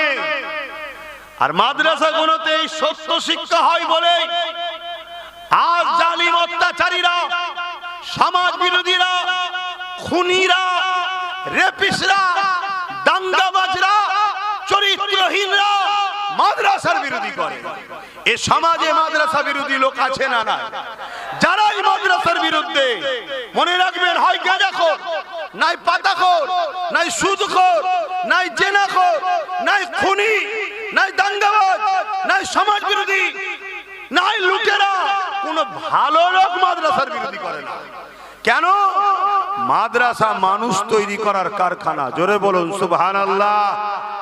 দুটো হাত, দুটো পা, দুটো চোখ তো দিয়েছে। এ হাত চালাতে হয় কোথায়? মাদ্রাসা শিক্ষা দেয়। এ পা চালাতে হয় কোথায়? মাদ্রাসায় শিক্ষা দেওয়া হয়। এ কান চালাতে হয় কোথায়? মাদ্রাসায় শিক্ষা দেওয়া হয়। এ জিন্দেগি চলার উত্তম আদর্শ কোন রাস্তা? মাদ্রাসায় শিক্ষা দেওয়া হয়। স্কুল কলেজে উত্তম মানুষ তৈরি হয় না, ওখানে পেটের শিক্ষা দেওয়া হয়। কি করে রুজি ইনকাম করবে, কি করে দুনিয়াদারি করবে, কি করে পেট চলবে, এই শিক্ষা ওখানে দেওয়া হয়। ভালো মানুষ তৈরি করার কারখানা মাদ্রাসায় দেওয়া হয়। কথা মাথায় ঢুকছে? অতএব ভাইরা আমার, সেই মাদ্রাসাকে পিয়ার করুন। আজ আমরা উম্মতে মুহাম্মাদি, আমরা আমাদের ছেলেদের ঘরে মাদ্রাসা থেকে দূরে রেখেছি, আছি না? না, তাহলে আমাদের উপরে লানত তো হবেই। আমরা তো বেইজ্জতি হব, আমরা তো অপমানিত হব, আমরা তো পদদলিত হব, আমরা তো ধ্বংস হব। কিছু করার নেই। আমরা তো নিজেরা নিজেদের ঘরে ঘৃণা করি, তাহলে অন্যজন তো আমাকে লুটবেই রে বাপ। কথা বুঝে আসছে তো নাকি? আমরাই আমাদের মাদ্রাসা, বাচ্চাদের ঘরে মাদ্রাসার দিকে গুরুত্ব দিই না। হ্যাঁ, ডাক্তার বানাও, ইসলামে ইজাজত। জজ বানাও, ইসলামে ইজাজত। উকিল বানাও, ইসলামে জায়েজ। পুলিশ বানাও, ইসলামে জায়েজ। নেতা বানাও, ইসলামে জায়েজ। কিন্তু মনে রাখো, প্রথম শিক্ষা তোমাকে তিনটে দিতেই হবে। যে বাপ মা তার সন্তানকে এই তিনটে শিক্ষা দেবে না, ওই বাপ মা কিয়ামতের দিন ধরা পড়বে। নাম্বার 1, নবীর প্রেম ও আদব, যেটা মাদ্রাসায় দেওয়া হয়। নাম্বার 2, আহলে বায়াতদের প্রেম ও আদব, মাদ্রাসায় দেওয়া হয়। নাম্বার 3, কোরআনের শিক্ষা, মাদ্রাসায় দেওয়া হয়। তারপরে আপনার ছেলেকে জজ বানান।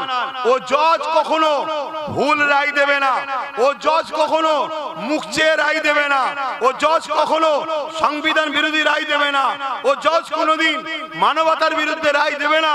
তাতে জান চলে যায়, চলে যাবে। আমি ভুল রায় দেবো না, তাই আপনাকে বলতে হবে আপনার সন্তানকে এই তিনটে শিক্ষা দিয়ে জজ বানান, আর যদি না দেন তাহলে আপনার ছেলে এমন জজ হবে সংবিধানের বাইরে গিয়ে আস্থার উপরে রায় দেবে, যেমন বাবরি মসজিদের রায় দিয়েছিল। এই জানেন তো না? কথাটা কি কষ্ট হয়ে গেল নাকি? আপনারা ভুলে যেতে পারেন অনেক কিছু, আমরা ভুলি না। কেন ভুলি না? কেন আমরা এখান থেকে ভালোবাসি। কিন্তু তোমরা আমার ভাই তো, তোমাদেরকে জিজ্ঞেস করছি, তোমার লেবাস নিয়ে ভুল থাকতে পারে বলি আমি ঝগড়া করতে আসিনি। হালকা বয়স একটু হবে, একটু লাফালাফি করবে, কিন্তু ইসলামের মূল ধারা থেকে সরে যাচ্ছ কেন? ইসলামের মূল জায়গা থেকে সরে যাচ্ছ কেন? তুমি তোমার ছেলেকে দ্বীনি শিক্ষা দেওয়ার পরে তোমার ছেলেকে ডাক্তার বানাও, ও ডাক্তার হবে, কসাই হবে না। এখন অনেক ডাক্তার হয়েছে কসাই, বোঝেন তো নাকি? 3 দিন আগে মারা গেছে, তারপরেও তাকে অপারেশন করেই যাচ্ছে আর পয়সা লুটেই যাচ্ছে। এরকম কসাই আছে না? না। আরে বাবা, একের পর এক বুঝতে পেরেছে কি বিমার, তারপরও এ রিপোর্ট করো, ও রিপোর্ট করো, এই রিপোর্ট করো, এই করো, এই করো। গরিব মানুষ 15,000 টাকা বিল, আর যেখান থেকে রিপোর্ট করবে সব কনসেশন। এগুলো ডাকাত নয়? এক কথা বলছেন না তো? মনে রাখবেন, যদি তোমার ছেলেকে দ্বীনি শিক্ষা দাও আর তারপরে ডাক্তার বানাও, ও ছেলে কিন্তু এরকম হবে না, ওর মধ্যে আল্লাহর ভয় থাকবে। তারপরে তোমার ছেলেকে দ্বীনি শিক্ষা দাও, দিবার পরে তোমার ছেলেকে ডাক্তার বানাও, তোমার ছেলের হাতে কোনোদিন এই তিলক তোমার মতো কোনো বোন রেপ হবে না। আর যদি তোমার ছেলেকে দ্বীনি শিক্ষা না দিয়ে ডাক্তার বানাও, ও কত তিলক তোমাকে জানলে নেবে। জানেন তো তিলক তোমাকে ভুলে গেছেন নাকি? ভুলে গেছে। এখন কারো মনে হতে পারে অমুসলিম মেয়ের কথা আপনি ধর্ম সবাই বলছেন কেন? তুই ধর্মটাকেই তো বুঝলি না। ধর্ম তো মানুষকে ভালোবাসার নাম। তার ধর্ম কি সে জবাব দেবে, আমার ধর্ম কি আমি জবাব দেব? সে আমার বোন হয়, সে মানুষ, সে নারী জাত, মায়ের জাত, সে বাপ আদম মা হাওয়ারই সন্তান। তাকেও ভালোবাসা, তার জন্য কষ্ট পাওয়া, এটা একটা ইমানেরই পরিচয়। জোরে বলুন সুবহানাল্লাহ। যার দিলে এই নারীদের উপরে, বা তিলোত্তমা হোক আর মুসলিম না যেই হোক, কোন নারীর উপরে জুলুম হবে, যার দিলে ব্যথা নেই, তার মধ্যে ইমান কিসের আবার? এই শুনছেন তো নাকি? হ্যাঁ, যদি ভুল আজ করি এত সব লেগিয়ে বসে আছে, দেখো না, বাপ রে বাপ। চলো ডাকো না এক জায়গায় বসে, একটু মুনাজেরা হোক। কি বাইরে বাইরে চিল্লে লাভ নেই, চলো না দেখি, বসে এক জায়গায় ডিবেটে মুনাজেরা হবে। ভাইরা আমার, ছেলেকে দ্বীনি শিক্ষা দেন, দিবার পরে পুলিশ বানান। আপনার ছেলে যখন দ্বীনি শিক্ষা শিখে পুলিশ হবে, ওই ছেলে কখনো ঘুষখোর হবে না, ওই ছেলে কখনো সমাজ বিরোধী হবে না, ওই ছেলে কখনো মিথ্যা কেস দেবে না। ওই ছেলে জানার পরও যে ছেলেটা নির্দোষ, তুলে নিয়ে যে নেতার পা চাটার জন্য তাকে কখনো পিটবে না। আর আপনার ছেলে যদি দ্বীনি শিক্ষা না জানে, তাহলে নিরীহ ছেলেদেরকে তুলে নিয়ে যে জেলের মধ্যে পিটিয়ে মেরে দেবে, বা আনিস খানের মতো ছেলেকে ছাদ থেকে ঠেলে ফেলে দেবে। কথা বুঝে আসছে না? নাই? এজন্য দ্বীনি শিক্ষার দরকার আছে না? না। আর এই দ্বীনি শিক্ষাকে মিটিয়ে দিবার পরিকল্পনা একটা চলছে। তা আপনারা উম্মতে মুহাম্মাদি, আপনারা বলুন, এই দ্বীনি শিক্ষা বাঁচাবার জন্য দায়িত্ব লিয়া দরকার আছে না? নাই? হাত তুলে সাক্ষী দেন, দায়িত্ব লিবার দরকার আছে না? নাই? একটু মহব্বতে বলুন, দায়িত্ব আছে না? নাই? নারে দিবে, নারে দিবে। আল্লাহ কবুল করেন। দরুদ শরীফ আল্লাহুম্মা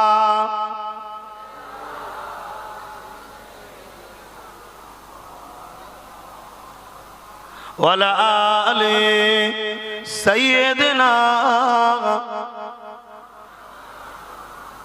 মুসলমান ঘরে ছেলে মেয়েরা, তরুণেরা, বাপেরা, যে নবী আমার সারা জীবন তোমার আমার জন্য কেঁদেছে, আজ রওজা মোবারকে তোমার আমার জন্য কাঁদতেছে।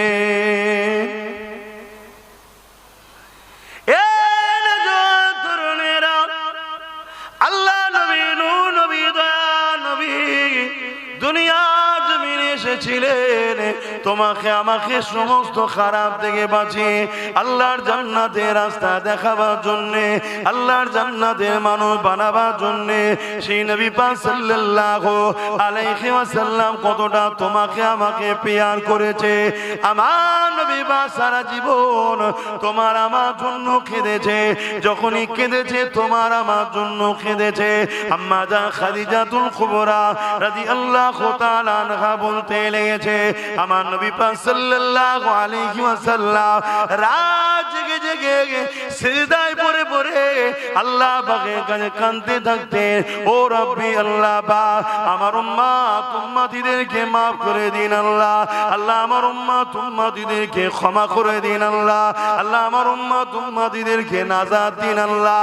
এ যুবকেরা, তরুণেরা, বাপেরা, যে নবী পাক তোমার আমার জন্য সারা জীবনটা কেঁদেছে, সেই নবী পাকের দিনের জন্য তোমাকে আমাকে জান লাগলে জান, মাল লাগলে মাল, সবটা দিতে হবে, তবেই তো বিনিময়ে জান্নাতটা পাওয়া যাবে।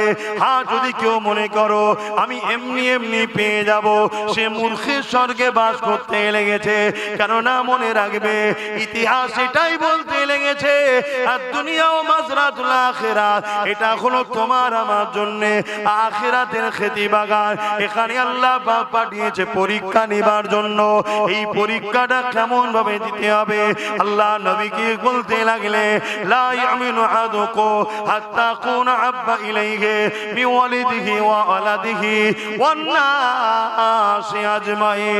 তোমরা তোমাদের টাকা পয়সা, ধন দৌলত, জমি জায়গা, ঘর বাড়ি, বাপ মা, সন্তান, স্ত্রী, এমনকি নিজের জানের থেকে বেশি আমি রাসূলুল্লাহকে যারা মহব্বত না করবে ততক্ষণ পর্যন্ত ঈমান হবে না। ওই মজলিসে হযরত ওমর ফারুক বসেছিলেন, তিনি বলতে লাগলে, ইয়া রাসূলুল্লাহ, হাবিবাল্লাহ, আমি সব কিছু থেকে আপনাকে বেশি ভালোবাসি, ইল্লা মিন নাফসি, জানের থেকে বেশি নয়। আল্লাহ নবী বললেন, ওমর হবে না, জানের থেকে বেশি ভালোবাসতে হবে। কিছুক্ষণ পর ওমর ফারুক দাঁড়িয়ে গেলে, দাঁড়িয়ে গিয়ে বলতে লাগলে, ইয়া রাসূলুল্লাহ,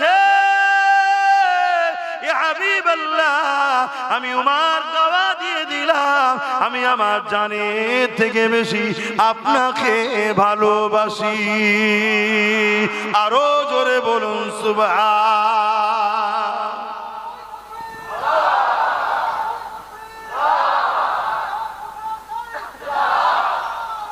আল্লাহ, অতএব জানের থেকে ভালোবাসা, এটা হলো ঈমান। আজকে আমরা সেই কাজ করতে পারছি কি? নিজের বিবেককে প্রশ্ন করুন। কেননা আমরা হাজারো জায়গায় অর্থ খরচ করি, প্রয়োজন আছে করতে হবে, প্রয়োজনীয় জায়গায় করাটাও খারাপ নয়, ভালো। তবে ইসলামে প্রতিষ্ঠানগুলোকেও বাঁচাবার জন্য আমাদেরকে খেয়াল করতে হবে। কেন আমাদের প্রতিষ্ঠানে কোনো সরকারি ভাবে কেউ অনুদান দেয় না, কথা বুঝে আসছে তো নাকি? হ্যাঁ, আমরা নিজেরা করি, কিন্তু দুঃখের বিষয় আমরা সব জায়গা ছেড়ে দেওয়ার জন্য আমরা মেহনত করে তৈরি করব মাদ্রাসা, আর অন্যজনকে জায়গা ছেড়ে দেওয়ার জন্য সমাজ বিরোধীরা আগিয়ে এসে বসে ক্ষমতার জোরে আইন তৈরি করে আমার মাদ্রাসা সিল করবে, আমাদেরই মাদ্রাসায় তালা মারবে, আমাদেরই মাদ্রাসা মসজিদকে মিটাবার জন্য আইন তৈরি করবে। এর জন্য সম্পূর্ণ দোষী আমাদের মুসলিম উলামাদের মধ্যে যারা বলে আমরা রাজনীতি করি না, এই গাদ্দারগুলো সবচেয়ে বড় দোষী। কথা বুঝে আসছে না? নাই, যেমন পানি ছাড়া মাছ বাঁচে না, পানি ছাড়া মাছ বাঁচে না, রাজনীতি ছাড়া মানুষ বাঁচতে পারে না। কেউ কাউকে সাপোর্ট করছে, ওটাও একটা রাজনীতি। কথা বুঝে আসছে না? নাই, কিন্তু আমাদের খেয়াল করা দরকার, এমন লোকের পক্ষে আমরা থাকবো যে আমার ধর্মের উপকার থেকে করতে হবে না। কারণ আমার দেশ সর্বধর্মের দেশ, দেশের সংবিধান কারো ধর্মকে প্রমোট করার বা ধর্মের বিরোধী করার ইজাজত সংবিধান ক্ষমতা রাষ্ট্রকে দেয়নি। অতএব কমসে কম যেন বিরোধী না করে, এটাও আমাদের খেয়াল রাখা দরকার আছে না? না, কিন্তু আমরা তা রাখি না। আমরা কি করি? আমরা দূরে এত সরে গেছি বা আমার সমাজকে এত দূরে সরিয়ে দিয়েছি, মুনাফিক মুসলমান আর ইসলামের দুশমন এক হয়ে গেছে। এক হয়ে গিয়ে তারা এই সব করে বেড়াচ্ছে, যা খুশি তাই করছে, করতে করতে করতে এবারে টার্গেট করেছে ইসলামকে মিশে দেবো। আমার ভারতও চলছে না, চলে না? জোরে বলেন, আমি মিথ্যা বলছি না, সত্য বলছি। আওয়াজ দিয়ে বলবেন, জবানে হক কথা না বললে কিয়ামতের দিন আল্লাহ বুবা শয়তান করে তুলবে। আওয়াজ দিয়ে বলুন, আমার দেশও ইসলামের বিরুদ্ধে ষড়যন্ত্র চলছে, হ্যাঁ কি না? আওয়াজ আরো জোরে, হ্যাঁ কি না? আর আমার রাজ্য তো এই ষড়যন্ত্র চলছে, হ্যাঁ কি না? এই তো কদিন আগে দুর্গাপুরে আমার রাজ্য সরকারের রাজ্যে বোলডুজার দিয়ে মাদ্রাসা ভেঙে দেওয়া হয়েছে। জানেন না? জানেন না? তাহলে এটা আমাদের দোষ আছে না? না, সম্পূর্ণ দোষ আমাদের। আমরাই ভুল করছি, আমরা ভুল করেছি। আমি হুজুর, আমি নেতা হব না, বসবো না, কিন্তু আমার তো মাথায় রাখা দরকার যে আমাদেরও পার্টিসিপেট দরকার, ভাগিদারি দরকার, আমাদেরও লোক থাকা দরকার। কি দরকার আছে না? না, এটা হুজুর হিসেবে আমার ভাবা দরকার নয়? হ্যাঁ, আল্লাহ আসতে আমরা জায়গা ছেড়ে দিয়েছি। 2 নম্বর মুনাফিক মুসলমান কিছু দেখা চাই, দেখো মুসলমান তো এই তো এই তো রয়েছে, এই তো রয়েছে, এই তো রয়েছে, অথচ প্রকাশ্য দুশমনের থেকেও খারাপ। প্রকাশ্য দুশমন এই মুনাফিক মুসলমান গুলো তাদের থেকেও খারাপ। সেই রকম সব 2 নম্বর গুলোকে রেখে দিয়েছে। যখন আমার মসজিদের বিরুদ্ধে কথা হয়, মাদ্রাসার বিরুদ্ধে কথা হয়, তখন সেসব মুনাফিক মুসলিম নেতাদের মুখে কথা পাওয়া যায় না। শুনছেন তো নাকি? হ্যাঁ। আর যখন তার দলের বেঈমান নেতা নেত্রীর বিরুদ্ধে কেউ বলে, তখন এই মুসলমান গুলো ঘর ভাঙে, কেস দেয়। কি করে না? করে না? অতএব এরা গাদ্দার মুসলিম সমাজের। অতএব এই গাদ্দার গুলোকে চিনা দরকার। আল্লাহ রসুল বলেছেন, প্রকাশ্য ইসলামের দুশমনের থেকেও এই মুনাফিক গাদ্দার গুলো আরো ভয়ঙ্কর। তো যাক, আল্লাহ নবীর ঘর তৈরি করছেন। আল্লাহ আপনাদের চেষ্টা মেহনতকে কবুল করে, বোন আল্লাহুম্মা আমিন। শুনছো যুবক, তোমাদের গাফলতির জন্য আজকে মসজিদ মাদ্রাসা বিপদের মুখে, তোমাদের গাফলতি। আসো, যা ভুল করেছো করেছো, আগামী দিন শক্তি তৈরি করো। লোহা না হলে লোহা কাটা যায় না, এটাকে মাথায় রেখো। আসেন আমি আমার আলোচনার দিকে ফিরে যাই। আল্লাহ নবী, নূহ নবী, দয়া নবী আমাদেরকে কতটা ভালোবেসেছে।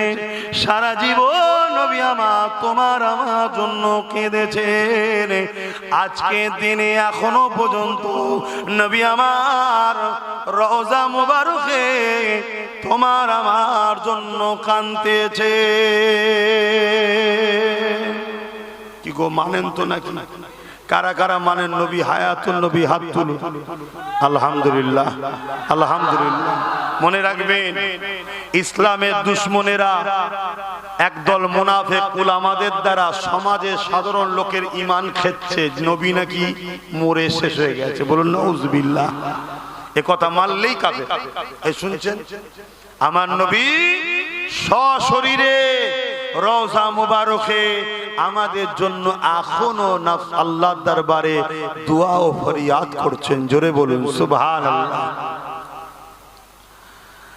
বাপেরা, নওজওয়ান তরুণেরা, এই বিষয়ে একটা ইতিহাস আপনাকে, তারিখে হাদিস আপনাকে শোনাই। এ নওজওয়ানেরা, হযরত ইমাম হুসাইন হুজুরের সময়তে জালিম জিদ এমন করে 10,000 সৈন্য পাঠিয়েছিল মদিনার জমিনেতে। ওই 10,000 সৈন্য পাঠিয়ে বলে দিয়েছিল, মদিনাকে তোমাদের জন্য হালাল করে দিলাম। 3 দিন ধরে মদিনার জমিনে ওই ইয়েজিদের সৈন্যরা অত্যাচার জুলুম করেছিল, মদিনার মানুষগুলোকে হত্যা করেছিল, মদিনার নারীগুলোকে বেউজ্জতি করেছিল, মদিনার উপরে জুলুম অত্যাচার করেছিল। এমনকি আল্লাহ নবীর মদিনার নববী শরীফের মধ্যে খচ্চর গাদা ঘোড়াকে বেঁধে দিয়ে নামাজ আযান ইকামতকে বন্ধ করে দিয়েছিল। এ যুবকেরা, আমার নবী পাকের এক সাহাবী ছিলেন, তিনি বেরোতে পারলেন না। আল্লাহ নবী রওজা শরীফের ভেতরে যেটা সোনালী জালি দিয়ে ঘেরা রয়েছে, আম্মা জান আয়েশা হুজুরের ঘর, ওই ঘরের মধ্যে প্রবেশ করে গিয়ে ওখানে গিয়ে আশ্রয় নিয়েছিল রওজার ভেতরে একদা। এ যুবকেরা, তারপরে আহলে সুন্নাতুল জামাতের সৈনিকেরা ইজিদ বাহিনীকে হাঁটিয়ে দিয়ে এমন করে রাসূলুল্লাহর মদিনার নববী শরীফকে নিজেদের দখলে যখন নিলে, তখন ওই সাহাবীটা বাইর হয়ে আসলে তিনি বলতে লাগলেন, মদিনার নববী শরীফে 3 দিন আযান ইকামত নামাজ বন্ধ ছিল ঠিকই, কিন্তু প্রতিটা টাইমে টাইমে টাইমে আল্লাহ নবীর রওজা মুবারকের ভেতর থেকে আযান ইকামত এবং নামাজের আওয়াজ আসতো। আরো জোরে বলুন সুবহান।